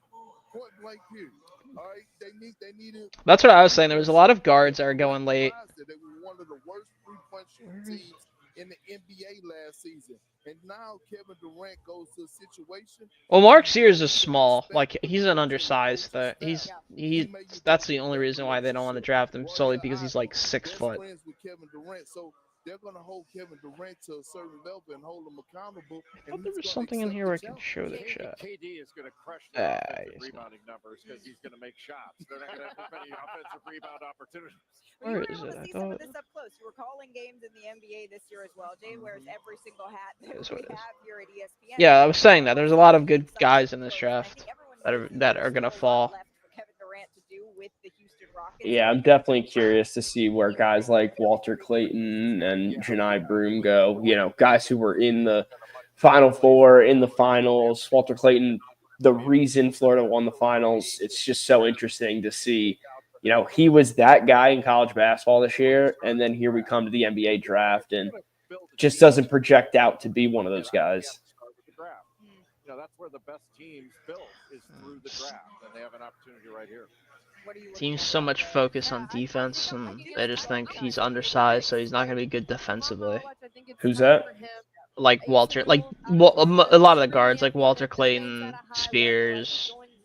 What else too? There was another guy that. With the 10th pick in the Forgot about Chaz Lanier too. He was nice. The Houston Rockets select Kaman Malawach from Rumbek, South Sudan. That's wow. That's kind of nice. Wow. And Duke University. He's gonna be playing with Kevin Durant, Jabari Smith, Amen Thompson. It's a great ass fit. Fred VanVleet. Yeah, it is a great fit for him. I don't know if they really have a true big. They have Sengun. Oh my God, he's their best player. How could I forget him? Yeah. Unless they want to play him at the 4, but I doubt it. No, Malawach is a great, sub out Sengun. If you got to take Sengun out for a little bit, the defense that Malawach can bring you is okay. Wow, dude, the Rockets are loading up. That's a big pick for them. I'm a big fan of this young man right here. And there was a trade that just happened. Doesn't affect the draft. This dude Mark Williams is really just. Is there some? I wish Brian was here. Pull up some crazy stat about 3 players from the same team getting selected in the top 10. The ticker on the bottom left, I keep thinking that says 18, and it's really annoying me. It just looks, I don't know, I keep saying that, but no, Matt was saying that earlier. He's like, oh, I don't think it's ever happened before where 2 Rutgers players have gone in the top 5, and I'm like, we barely see even two players go in the same team from an SEC team in the top 5, let alone. Oh yeah, no, from the same Granted, school. it did happen this year, but yeah, from the same school that like barely ever happens, and it happened twice this year. Well, I guess wasn't was Con 4? Con Knuppel went 4th. Yeah, he went 4. Wow. Okay, so yeah, Went ahead of Ace and Trey. It went Duke, Rutgers, Baylor, Duke, Rutgers. That's crazy.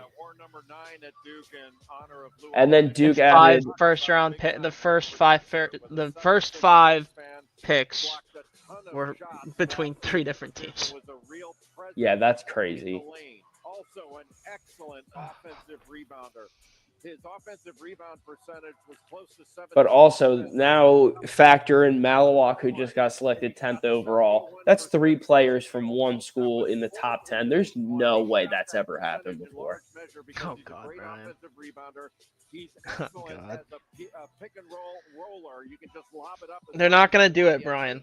I know you want it to happen. They're not gonna beat them. Second in Division 1, 38 of those. I know you He want. will be a problem, but not a switch big. He he's plays one mostly man. drop coverage, Oh, I can do but it. he's a better perimeter shooter than his statistics indicate. Listen, they weren't trying. It's all right.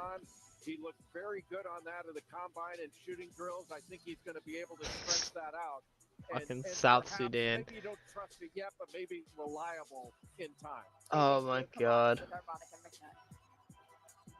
Come on, you told See. me yesterday that you are delusional about. Where are the Bulls picking? That's what I want to know, because Brian was so all about Illinois. Oh, they're next. Oh, they're 12. How the hell are the Bulls 12? Dude, this lottery, this NBA draft lottery this year was so tough for some of the Are worst Bulls teams. They got close, or were screwed. they just close to the... The Bulls got hosed. The Portland Trailblazers got hosed. Oh, they were playing teams, so this isn't really like... No, they got hosed. Roots in Africa. I mean, I'm here representing the whole continent. Living in Africa, I had the That's whole why play-ins continent are on kind my of back. stupid, because Giving it kind of hope to young screws kids, you up inspiring young kids for and the next generation of draft African picks. basketball. But Specifically to your parents, Marid and Owain. What's this fade box in the bottom right? what's up? What's this faded box in the bottom right? Oh, that's the chat. I just turned that on. I don't know. That's so I don't have to sit here and actually manually hit Brian's comments or anyone else's comments. Hold up. There we go. Except now I'm gonna fucking look like a fucking ghost. This is such an emotional moment for Oh. Kamar's family, considering everything that this family has been through to get here. His siblings all sharing in this with him. Again, you heard him with Monica sending the message back to his parents. Watching Make this him home. bigger. Just a tremendous, I guess not. tremendous story. I just shared it too. No, seriously, I mean, but this was I can't make it bigger. Do you realize how hard it is to make it to the NBA? Do you know what it feel like to get your name called when you have to? Oh God, another Kendrick Perkins rant. The obstacles, the hurdles, right? Like being able to Big Perk. on the platform to be seen. Some other dumb comment he made earlier in this. He's good for a couple of those. I know Jay said he played mostly drop coverage, but I see a young man that's going Aren't we all? to being able to switch out on the perimeter. Three Duke players in the top 10. Yeah. I mean, makes sense though. I'm kind of shocked that what's his name did go 10. I mean, not shocked, but that Malawatch one. Yeah, I don't know. I thought it was like late teens maybe or something, but it makes sense. Oh for my the gosh! Rockets. No way! Of course. The number 11 overall pick is being traded from the Portland Trailblazers to the Memphis Grizzlies. So this pick coming up at 11 will be Memphis's pick. And then So the Grizzlies just traded up. Malawatch, but they have also traded for center Mark Williams from the Charlotte Hornets. I'm told the Hornets are getting the number 29 pick in tonight's draft, as well as a 2029 first-round pick. So we know the Suns have an issue with their front court size, but they have addressed it in a massive way tonight. Getting Kaman Malawatch, Did they just say the Grizzlies? I'm confused. Didn't they just say the Grizzlies just traded up? But he did, and now they get him as well as Mark Williams. All right, so at the deadline, the Hornets traded Mark Williams to the Lakers, but he failed a physical. So now he is headed to the Phoenix Suns. The Portland Trailblazers are on the clock, and their pick is in. Oh, what? I'm so confused.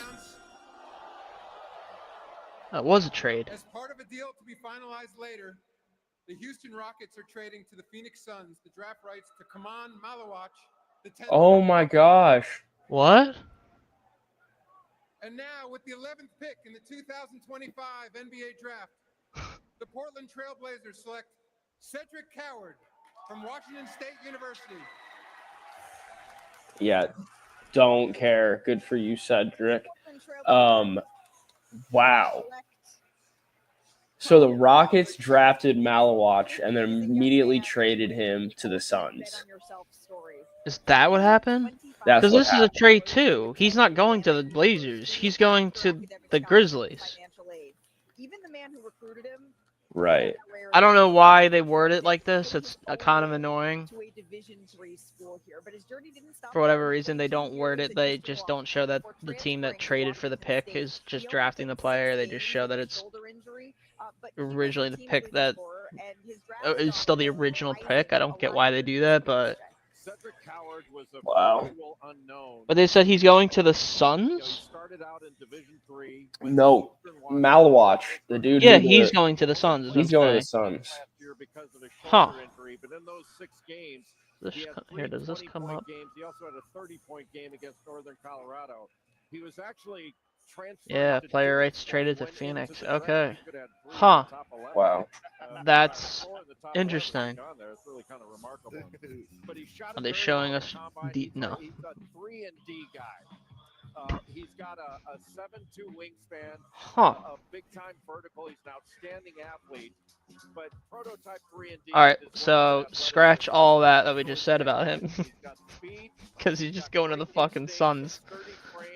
Which I think makes a bit more sense. I mean, Yeah, they don't have- considering that they have Sengun there, they don't need a top 10 NBA draft Yeah, center. Nick Richards is their starting center. Oh, that is not going to cut it. Devin Booker, Jalen Green, Bradley Beal, Dylan Brooks, Nick Richards. Is why he's going number 11 in this draft. A guy with a lot of potential. We should mention that our Sham Charania is reporting that the Portland Trailblazers are. I'll tell you what, though, if the Suns had Malawatch and not DeAndre Ayton a couple of years ago when they were in the finals, maybe singing a different story. about Brian, if it Big's makes you time feel in- better, now the Suns have a player from South Sudan and a player from Sudan. Bull and what's his name? He is a strong athlete, intense competitor, Which is kind of and funny. dangerous three-point shooter. 39% from beyond the arc across Cedric. his career, and he's What kind of name is Cedric? Cedric headed here to the Memphis Grizzlies, and he's here with our Monica McNutt. Brian's calling him Ben Simmons. Jarkunis. Cedric. But now you're here. What's the next step to continuing to prove yourself the way you have so far? To keep getting better, to take every day just the exact same. All $176. Nice. Just embracing the journey and giving my all to the game. I'll be right back, Will. You know, the funny thing is I don't doubt that. Will you stop? Let your shoulders down. Savor. I don't doubt the Realize the 176. probability of what you've accomplished tonight. Kind of both. I mean, it's not time to let the shoulders down. It's time to keep the foot on the gas. It's time to keep going. But let me look for this all the up. kids out there that are similar to me, Wow. hearing my story and where I am today, you can keep going if you believe in yourself, have faith in the Lord, and just work to accomplish your dreams. Outstanding stuff, Cedric. Wow. Congratulations. Okay. Thank you. Monica, thank you so very much. Fun fact about Cedric Howard. I love that he loves to bake cookies. Why don't they ever show trade details? In a night that started with Cooper Flagg being drafted number 1 overall, Flagg will join us here coming up as the Can't NBA even- draft continues. So I've yet to find any trade details. Love was nearly lost until Pizza Hut showed up. Go get her. Hi, I'm Peter. Looks like the meat lover's different. Pizza Hut's hooking everyone up with more of what they love. Choose from 4 Hut Lovers pizzas starting at $12.99 each. Order on the app. Gatorade has the #1 proven Bing bop, bing bop, bing bop, bam. better than water. Made to rehydrate, replenish, and refuel, so you can lose more sweat and earn a place in history. Gatorade. Is it in you?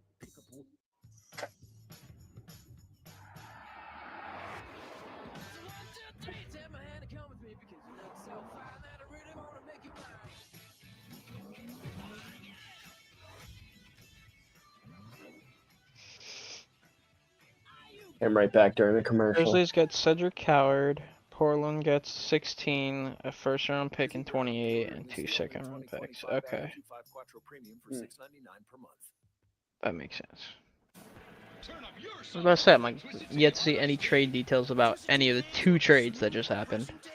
Twisted Tea Hard Iced Tea, made with real brewed tea and a 5% Oh. alcohol. Twisted Tea Hard Iced Tea, keep it twisted.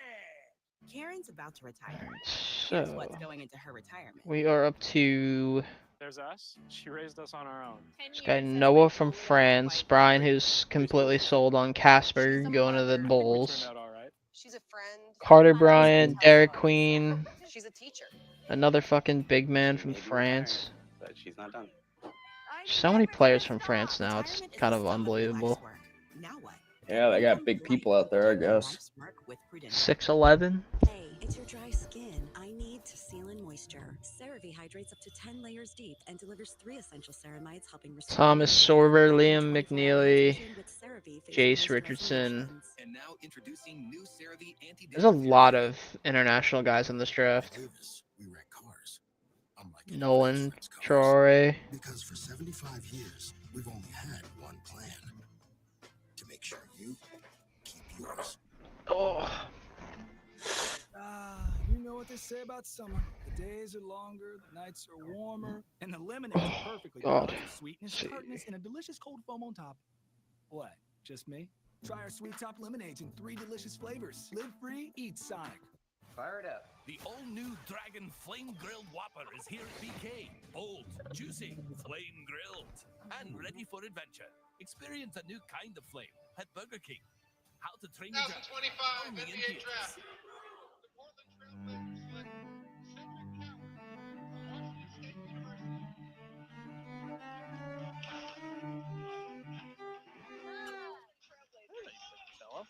It's actually pronounced cello.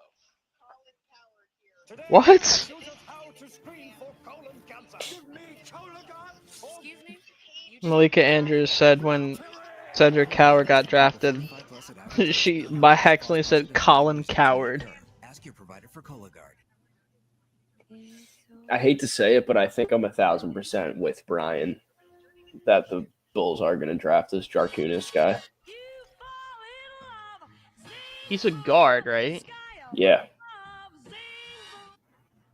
Illinois guard. Welcome back to the 2025 NBA Draft. I mean, I can see it. presented by Makes sense. State Farm. The Chicago Bulls are on the clock. Chicago Bulls are not a team who can't draft for shit. Is in. It's time to get you back to the They've been trying to figure out the past few years.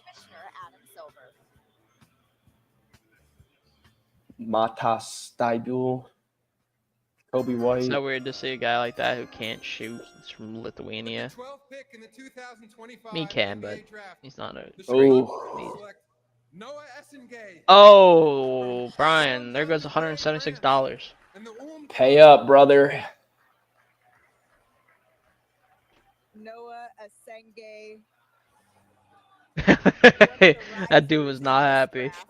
Noah began playing basketball. That dude was not happy. Which was just 6 years ago. He's the second youngest player in this draft, and he played the last 2 seasons in Germany, which maybe is why that fan looked a little bit confused. But he grew up in France, and he made a huge leap productivity-wise, year 1 to year 2 in Germany, and says that he watches a lot of Kevin Durant. He watches a lot of Brandon Ingram and Kawhi Leonard as well. Players that can dribble, that can shoot, that can pass and defend. That's crazy that Cooper Flag is the youngest player in this draft, and he's the best. See him raise his game. I mentioned that leap he made from year 1 to year 2 as he has his moment here with NBA Commissioner Adam Silver.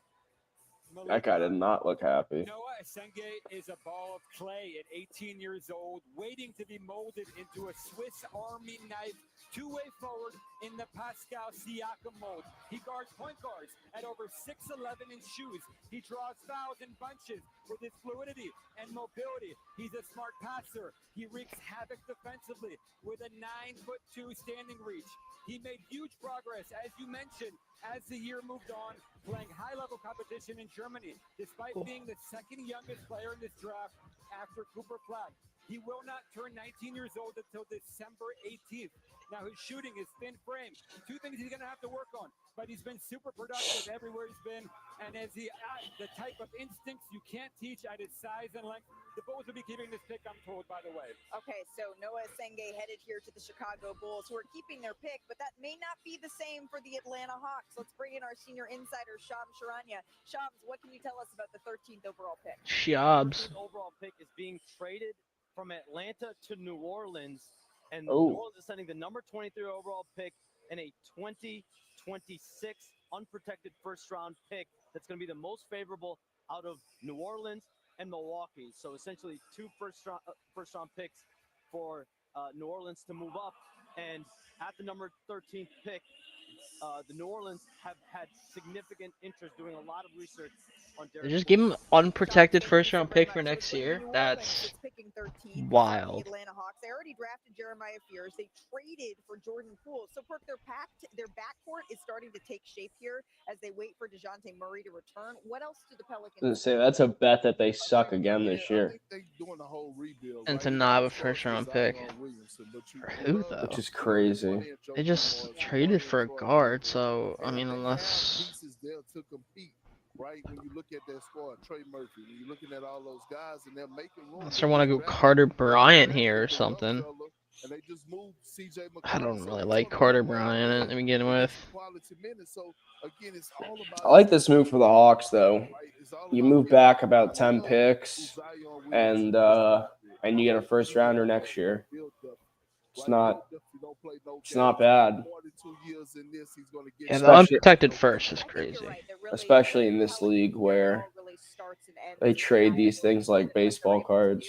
There's like not many good forwards in this draft. 75 years ago, What are they doing? Player was selected with the 13th pick in the NBA draft. It marked the first season with black players in the league. To honor this anniversary, joining Commissioner Silver are family members of those NBA pioneers, along with Hall of Famer and all-time NBA great Oscar Robertson, who is also the first black president of the National Basketball Players Association, and Andre Iguodala, a four-time Iguodala and the current executive director of the Players Association. What up, Biggie?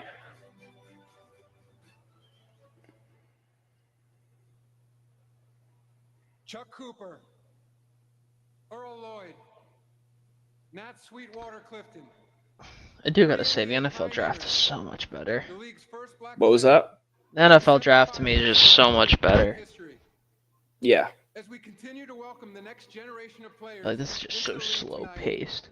We also celebrate the accomplishments of the legends who came before them.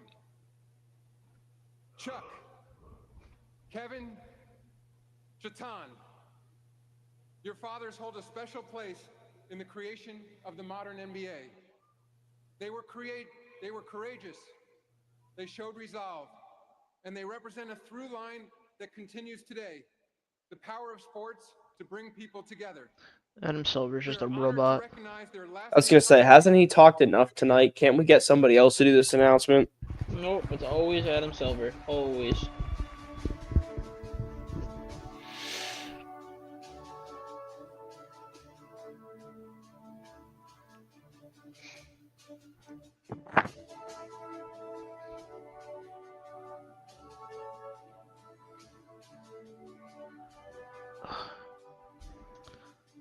Alright, so who are the... I'm trying to figure it out. I guess this is... 75 years ago, celebrating the I don't first know black who else. players in the NBA.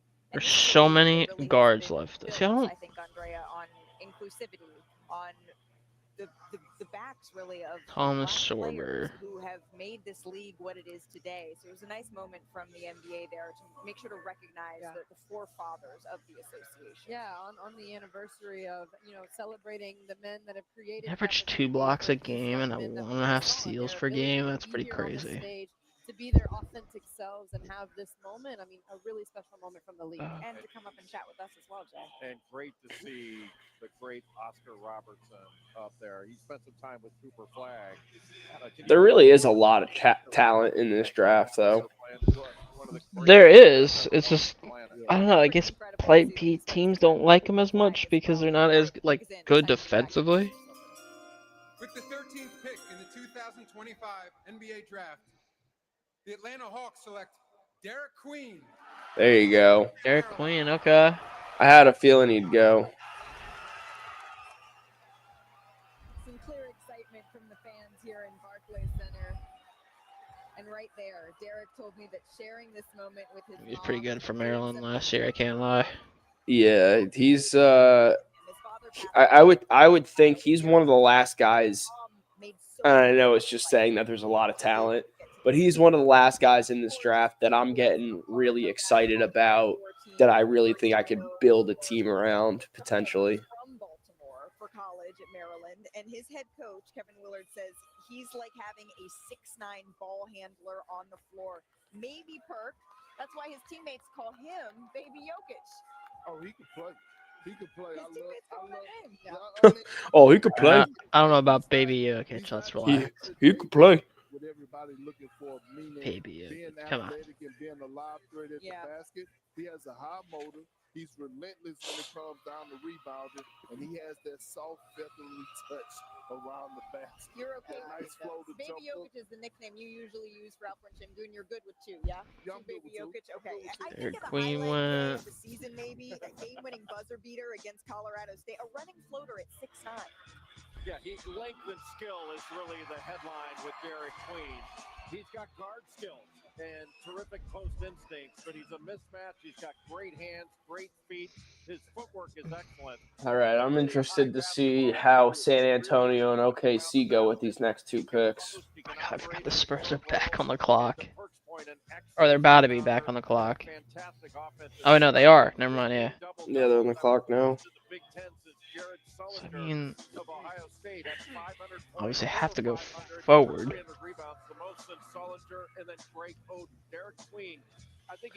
We go Newell from Georgia, maybe. His face-up game, his footwork, the body Newell, control. Kirk, you mentioned Danny Kentucky, Wolf. Two-month Bird Academy drafted already tonight. You know, Actually, yeah, he's where we choose center. and I had to write these down because Man, there is no reason the Spurs should have the 2nd and the 14th pick. No reason. I don't know where they got this 14th from. and Embiid for using his force. All of those players, that's who he What watched. trade did they get that from? I'm trying to think. Now Derek Queen is with Armonica McNutt. Couldn't even think about it. With your mom, Lisa. Okay, we got to go through your basketball last 3 months or so. The game winner, or in the NCAA tournament, or tonight. I need you to rank both of them. Definitely tonight. Definitely, because I might hit another game when you never know, but this is a one-in-a-lifetime opportunity. When you saw him hit that shot, Mom, what did you think in terms of the opportunities that he continues to give himself through the game of basketball? It's just a blessing, and I just thought I just knew that it was amazing. It was just so amazing. As you head into your NBA career now, Derek, in your feature, you talked about all your confidence. What are you bringing to the organization that you joined? Winner. I felt like I proved that everywhere I went, and then like a person that's ready to compete and just bring whatever a coach needs. You guys, Derek, Lisa, thank you so much. Enjoy tonight.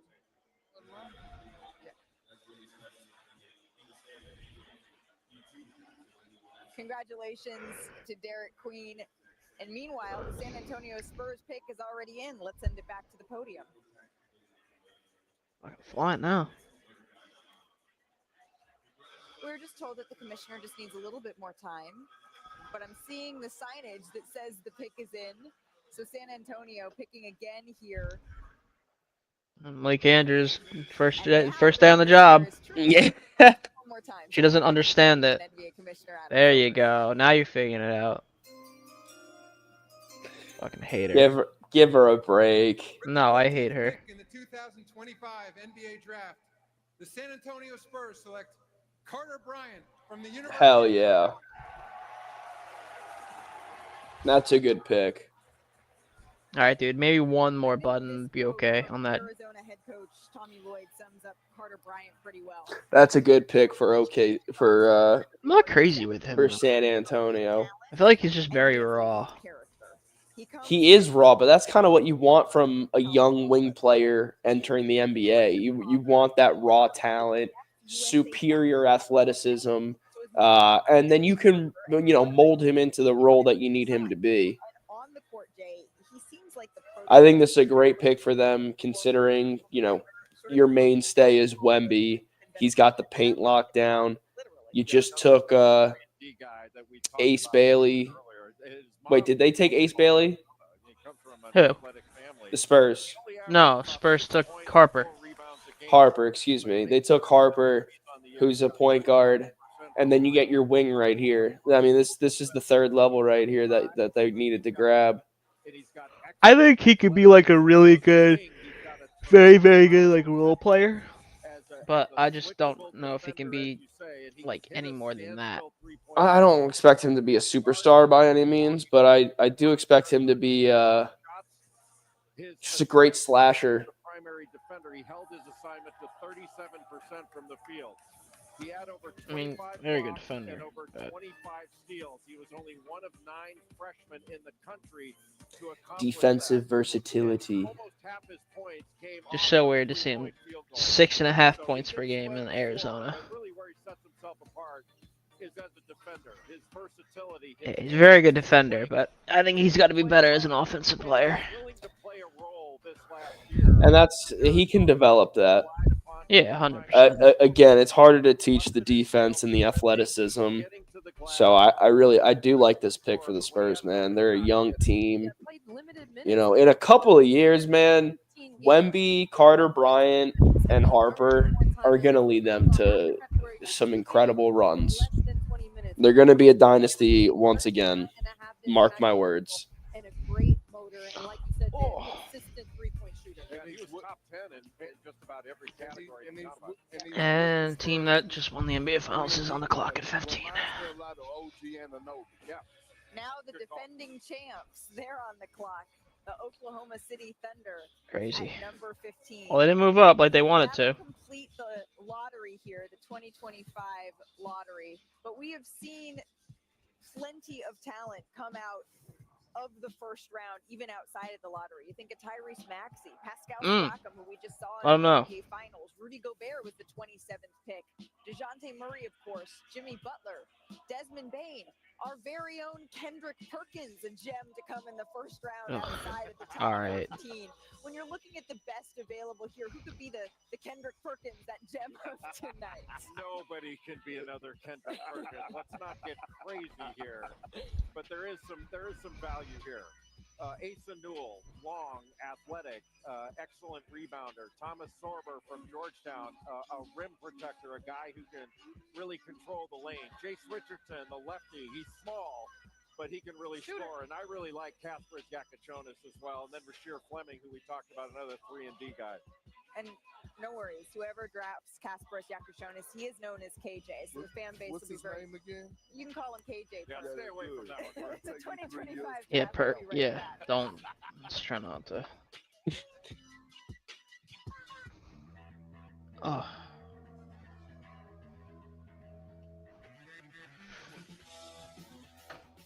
When you're with Amex Platinum, I could see OKC getting Walter Clayton Jr. right here. access to incredible experiences worldwide. Yeah, I guess they need a two-way, or they need a guy to play the two. The trip of a lifetime. I don't really have a two, do they? Powerful backing of I guess Lou Dort? No, Lou Dort comes off the bench. Yeah, I mean, it's like Williams plays the two. I think Morris plays the three. No, they start Chet, Harkenstein, SGA. Get more with a free 5G phone. Did they start Caruso this year? No. Towards the end? No. Maybe towards the end, but I don't think so. I think he usually came off the bench. Lou Dort. I think Lou Dort's Caruso, played. I think Lou Dort started at the two for them. Hassan Wallace. By getting something for them. I mean, that would make the most sense for me. 5G phone on us. On America's most reliable 5G network. Find us at Walmart. I don't think they really need another big man. Yeah, I don't know how long they signed Harkenstein for, but Chet will be there for a few more years. They would. This was Harkenstein's first year, as you know. I could see them maybe go KJ here. Either KJ or no, I don't think they go Newell. I think they want to get a smaller guard. What's the details when this comes to this Hugo Gonzalez guy? So you can skip the trip to the grocery Don't ask me. Right where you need Never been to Spain. Hugo. Wow, he averaged 5 points per game on Real Madrid. Backed by science. It is clinically Okay. proven to strengthen our teeth. I would recommend this toothpaste to Another defensive juggernaut. Is he? He's not even a defense. If you average 5 points a game, you better be a defensive juggernaut. Average 0.5 steals, 0.3 blocks. I don't. What did he do? Played 14 minutes a game? This doesn't make sense.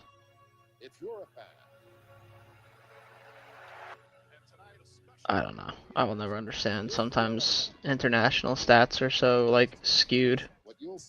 Alright, what about this guy? What about Johan Berginger? Berginger. Let's see.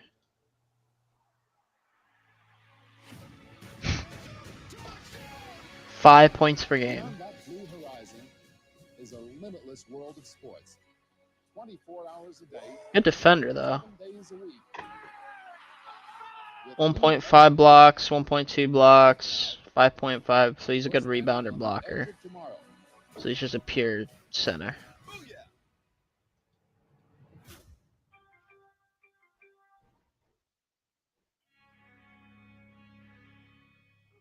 My gosh.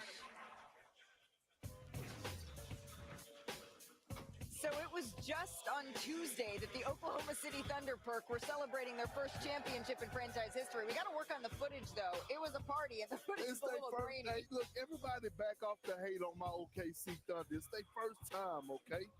This is not the last one either. Well, they learned how to pop champagne. On my Oklahoma City Thunder, shut up, Perk. You probably claimed the Celtics after they won it last year. Hey, Perk. Pick in the 2025 NBA Draft, the Oklahoma City Thunder select Thomas Sorber from Georgetown University. Hell yeah. Center, okay. That's interesting. I mean, he was pretty nice. Hey, Georgetown. Maybe they are noticing that Chet is just too skinny. This family has a really moving Let's story. deal with Hartenstein. His mother, Tanae, escaped the Liberian Civil War and came to the United States. And Thomas says that after his father passed away, his mom stepped into the role here of both parents. God damn, they paid him. Hark? Hartenstein. Holy shit, I didn't realize he's making $30 million a year. His smooth footwork, all of that comes and you can see him representing for his community there. Well, It's interesting. He's a presence in the lane. I mean, him and Caruso. Caruso, SGA. Skill level, and Thomas Sorber has Those are the three guys they had to bring in. Everybody else they were able to draft. He's a good passer, and he catches everything. But a very high-level post defender, very good rebounder. 2 blocks per game, averaging 14 and 9, almost 14 and 9. Of Maryland, and he was the first Big East freshman with over 2 blocks per game and over 50% from the field in the last 25 years. And to that point, like guys that have done that recently were guys like Chet. Unless they want to move, like, have him and Chet both out. No, but then you still have Hartenstein. Or eventually move him out. No, they'll be able to use the three of them. When I heard it, it gives me chills. He told They can use the three of them throughout the 4 and 5. I mean, that's solid, man. Andrea, he's going to the NBA champs. Yeah, he absolutely is, and he fits right in, especially because of. I keep forgetting too. He is a little bit smaller. He's got crafty finishes at the rim. To me, his defense is what really stands out because he defends with strength. Wow, that was a great pass. On the perimeter, and his wingspan impacts the game from everywhere. I mean, this is a player when you think about OKC. Got the fucking Jokic pass package. For a season-ending foot injury, though, Jay. He did, but with his shot blocking ability, his active hand. I think that's a good pick. He seems like a dog. And with that defensive mindset, going with a team that has a defensive mindset in Oklahoma. I hope. Like holy cow! Jersey guys, I would. It'd be awesome if they did. I mean, especially with like both. Well, at least Ace has a good chance of being really good. Depending if they don't, you know. Depending if they don't. He doesn't like crash out in the league. Because yeah, it's a weird situation where he is going to a team where he doesn't want to play for them. Unfortunately. Yeah, that's just weird. He said, "Don't draft me," and he still did. It really is. Oh, what up, Dilsey? How we doing? He is currently with our Monica McNutt. We will share that with you a little bit later. But Yeah, Rutgers boys getting drafted 2nd and 5th. Pretty wild. Cooper Flag. Could have went 3. We saw the He just incredible worked draft out with the parties that are Sixers, happening but across Newport, Maine. We actually got to meet It's still astonishing how bad they were as a team this year. You have 2 guys that go top 5, and you don't Yeah. even make the dance. I don't know how that works. Gotten a ton. I gave my Which mom sucks a because call. if My mom on the actually phone no, I said can't even as soon say as we that because started, they're already projected to seeing go him. So 2 and 3. just going through this process is incredible. I know I have so much support. So I from mean, back home. You absolutely do. Yeah, Cooper, and what has been the most special part of the night so far? I think just hearing my name, hearing my name get called, sharing that moment with my mom, my dad, and my 2 brothers, that's a moment that I'm gonna remember for the rest of my life. How about seeing your teammates drafted? How does that make you feel? That compares pretty high. I think I'll seeing tell Mike and Steve Kamar both get taken in the top 10 is an Piquiel incredible feeling. to be I know better all the work next they put in. year. I know how good they are.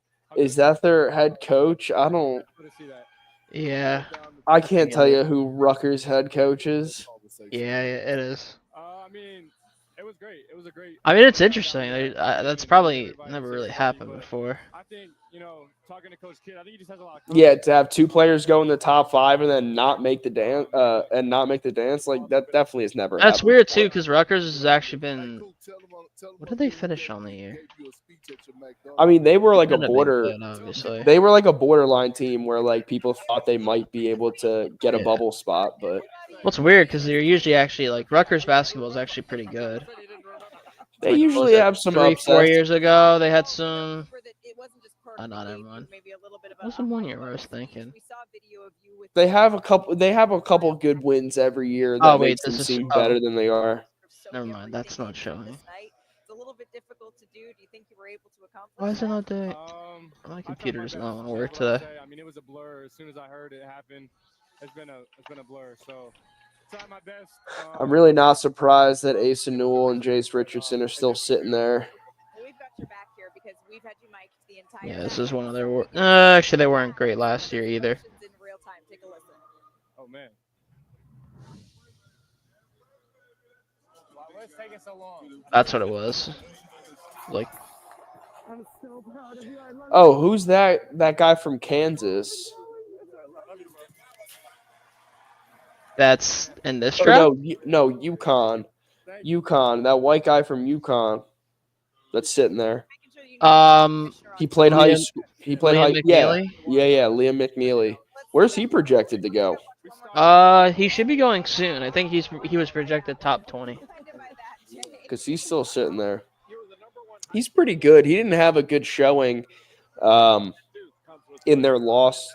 Actually, did he have a good showing in that loss to Florida? No, he was pretty good that game. He was good that game. 22 points, 3 assists. He didn't shoot particularly insanely well. He didn't shoot great from 3, but Maybe it was in the game against Kansas in the round before, but I just remember seeing him they played struggling. Oklahoma and he played like shit. He went Oh, it was Oklahoma? 2-13. Yeah. They won, but he played like shit in that game. Oh, that's right. That was the Arkansas Razorbacks in so many different that ways. played Kansas in the first round. What's your favorite part of the game? I think I would say my favorite part of the game is doing everything. I mean, he's fairly good all year though. Do everything. Block shots. 38 points against Creighton. Went 5 of 10. No wait, no, that's from the free throw line. Yeah, he went 5 of 10 from 3. Oh, how about that big guy on Creighton? What's his deal? And then even some guys played with in high school, Liam McNeely, those guys. I'll be looking forward to playing against them. Playing against your college teammates, I have a feeling that the NBA may say, you know what, Kalkbrenner? Lakers, that may be a natural first game we can see. Yeah, right. Ryan Kalkbrenner. There he is. Forgot about him. Hey, he had a fine season this year. He's projected. He's like end of first. And there was an entire city and state behind Cooper. This was the scene in Newport the moment he got drafted. But now Another pick is in. It's time to get it back to NBA Commissioner Adam Silver. Rogers last. Jack, are you getting the Rogers last stride to goosebumps yet?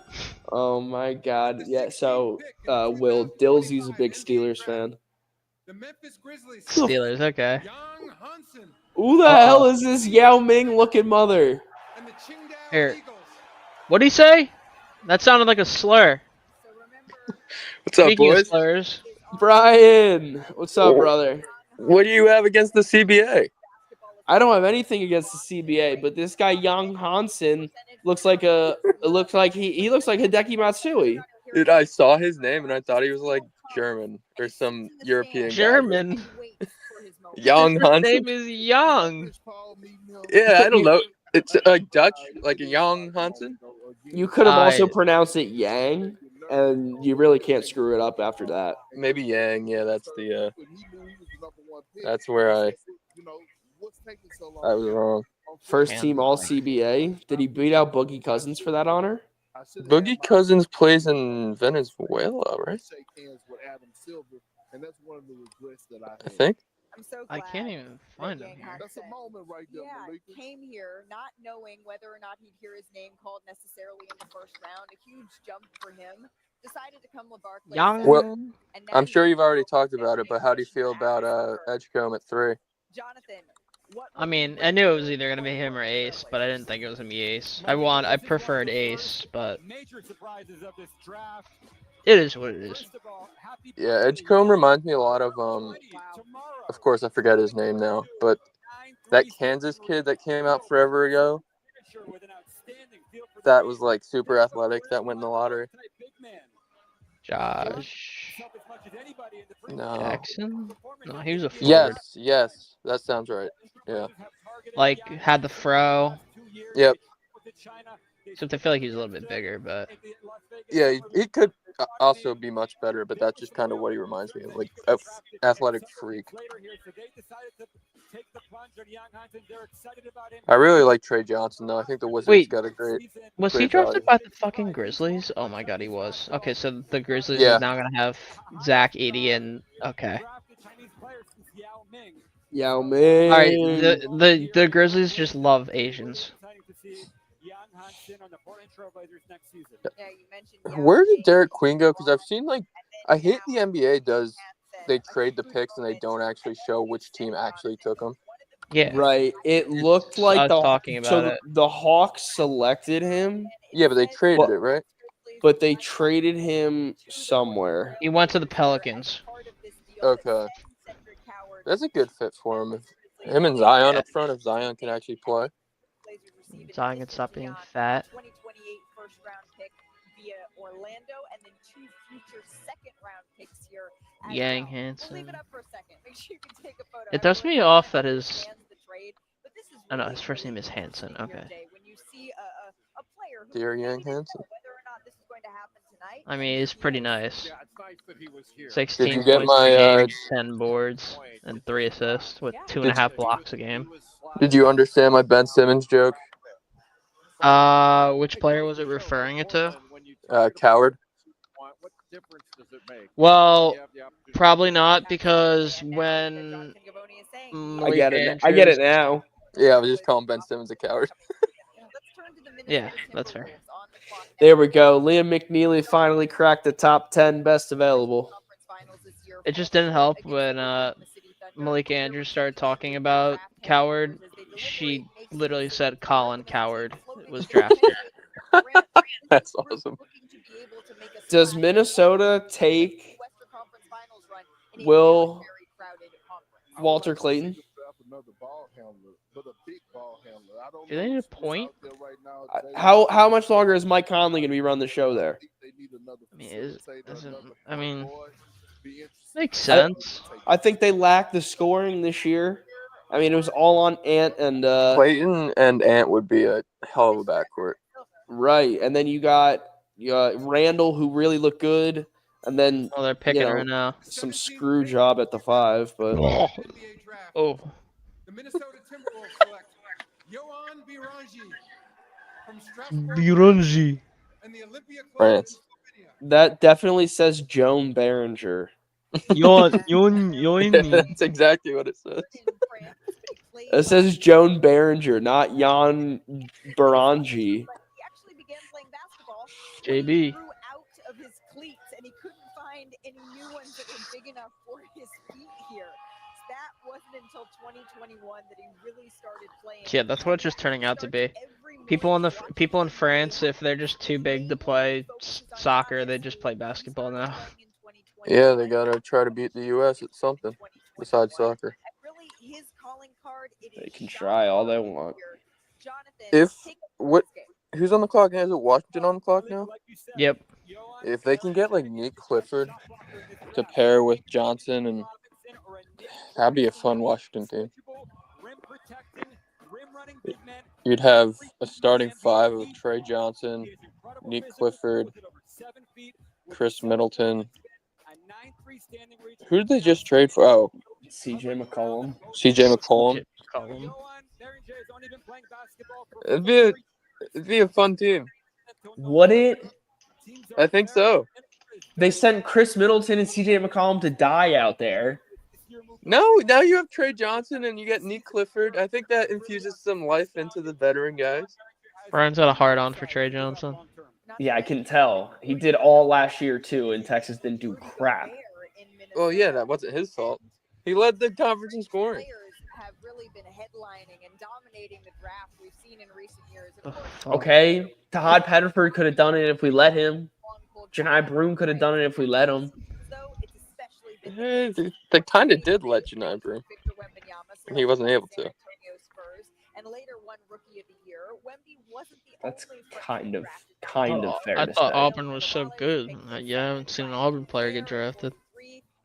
There's only one that's in the draft. Well, I guess there's more, but there's one that's actually was participating in the combine that didn't come back to college. No one's gonna draft Denver Jones. Denver might get a shot on a summer league roster. Miles Kelly, maybe. Cardwell's not getting anything. Cardwell might play in Israel with Austin Wiley and Bring my homie Mark Sears. Jared Harper. Mark Sears ain't getting drafted. I know. Which sucks because he's actually really good. But since he's undersized, he's not gonna get drafted. He's fucking so stupid.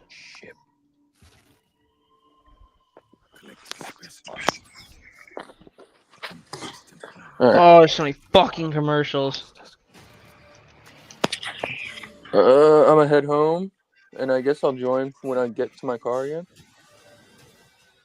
If we're still alive. I'm not sure how much longer we're gonna go. Okay, then maybe I'll sign off here. I can't imagine you guys will go that much longer. I'll probably get to pick 20. We'll probably get to Miami and hop off. Okay. All right. Well, sorry I was only able to join briefly. What do you mean? You're leaving? Oh, you want me to stay on in my car? No. No. I'm leaving. If you're leaving, I'm kidding. We'll see you later. We're gonna get to like 20, and then we'll probably hop off. Get home. Get to that Miami pick. Appreciate you guys holding it down. Yep. Talk soon. See it. It's probably gonna get to pick 20 once it gets to Miami, and I'll probably hop off here. And then watch when we get off, some like breaking news will happen. Why do dermatologists worldwide recommend La Roche-Posay? Effective skincare like La Roche-Posay Double Repair Face Moisturizer delivers double action to help repair skin's barrier and provide 48-hour hydration for healthy-looking skin. La Roche-Posay. On August 1st, see Liam Neeson like never before. I'm gonna ruin another suit. They are threatening to shut down police squad if you do not solve this case. Says you served 20 years for man's laughter. You mean Bing bop, bing bop, bing bop, bang. Oh, so what are you going on about Rodgers?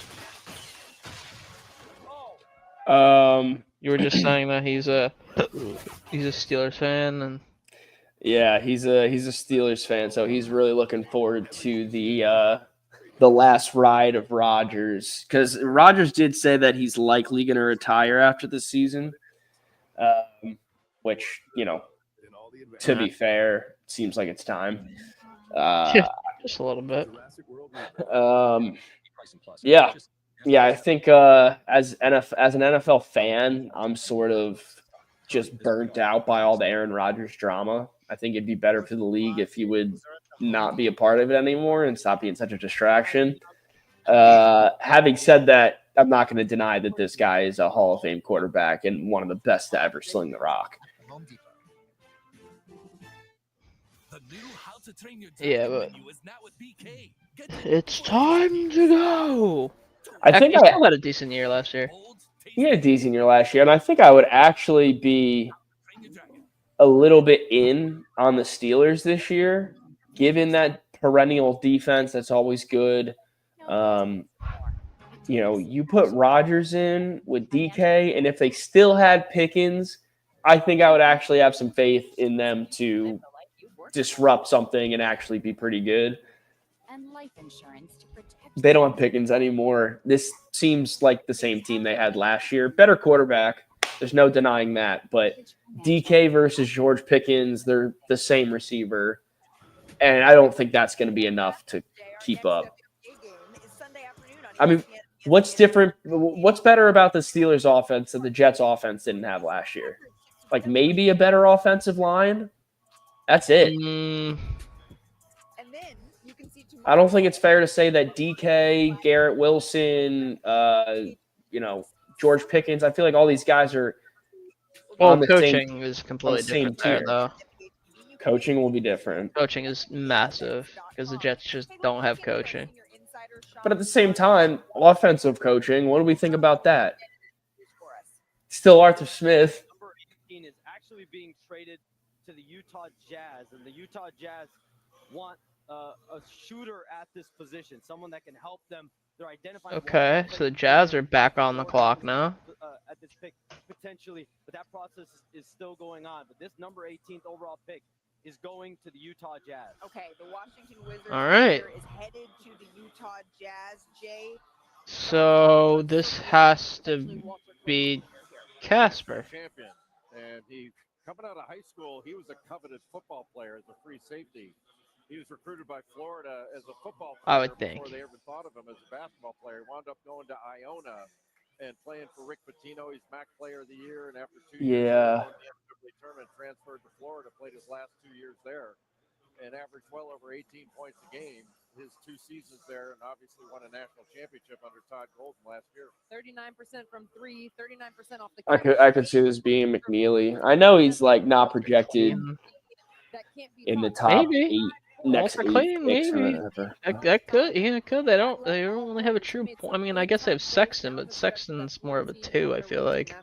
Yeah, I feel like. I think Sexton's more of a 1 personally, but they also just drafted Rutgers guy.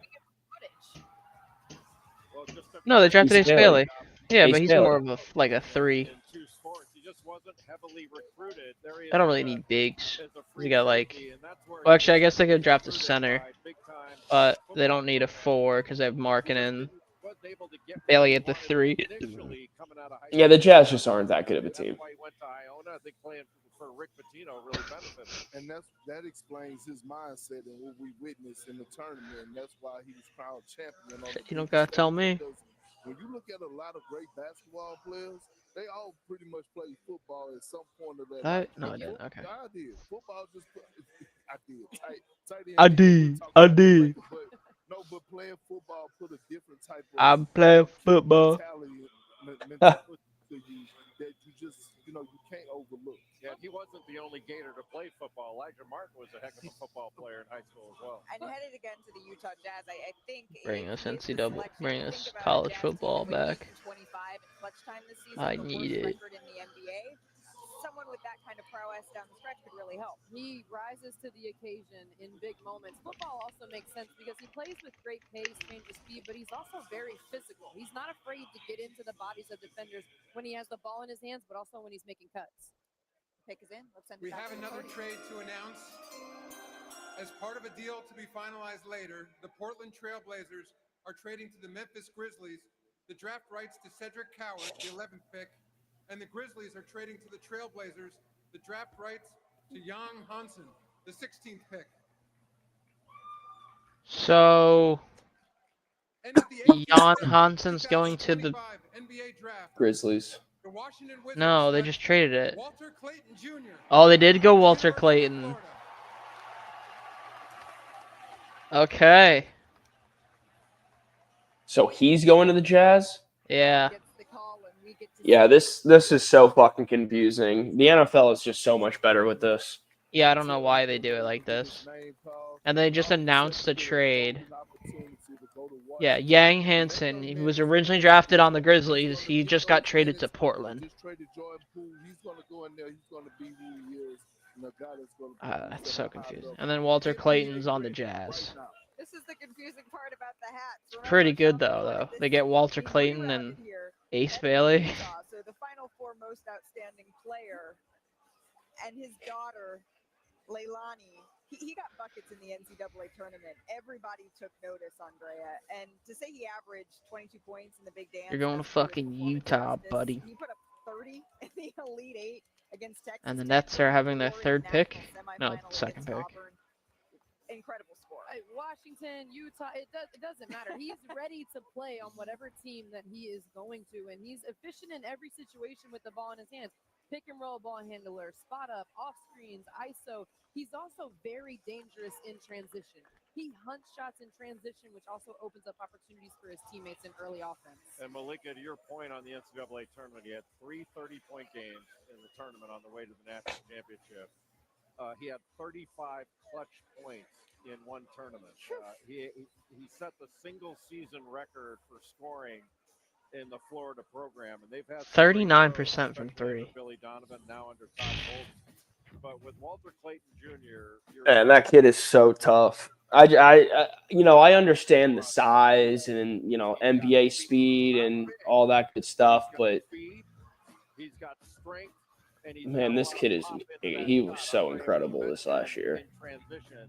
I'll tell you what, Steph Curry didn't do that in college. Right into a three-point shot, or he so can good. use his shiftiness to get around and get to the basket, where he's a pretty creative finisher around the bucket. I think he needs to become. He improved as a defender, but I think he still needs to become a better defender because he is undersized, so he's got to be a little bit more disruptive. But there's a lot to like with his offensive game. He's older, right? He's not a freshman. Who, Walter Clayton? No, he was a senior this year. That's what I thought. Okay. That is absolutely right. Dad's up there. And you know who else is proud? The Utah Jazz, the fans of the Utah Jazz, and they should be. Think about it. Ace Bailey, right? And now Walter Clayton Jr. 2 exciting players, right? That is going to Utah. I'll never understand why they make in the photos them wear like fucking baggy ass sweatshirts and sweatpants. It's so weird. They can probably wear whatever they want. Walter, national champion and a member of the. They probably did it on a day where no one was like ready for it or whatever. After the combine or something. In terms of winning, it's going to help you step into your NBA career with confidence. Man, I feel like I, gained a lot. Just being around those guys, my teammates. I don't think people understand, just the chemistry we had on and off the court and the time that was spent together. As you begin this journey, what's going to be key and what will motivate you? My daughter, for sure. She's been motivating me for a year and a half now that she's been here, so definitely my daughter. She's beautiful, Walter. Congratulations. Thank you.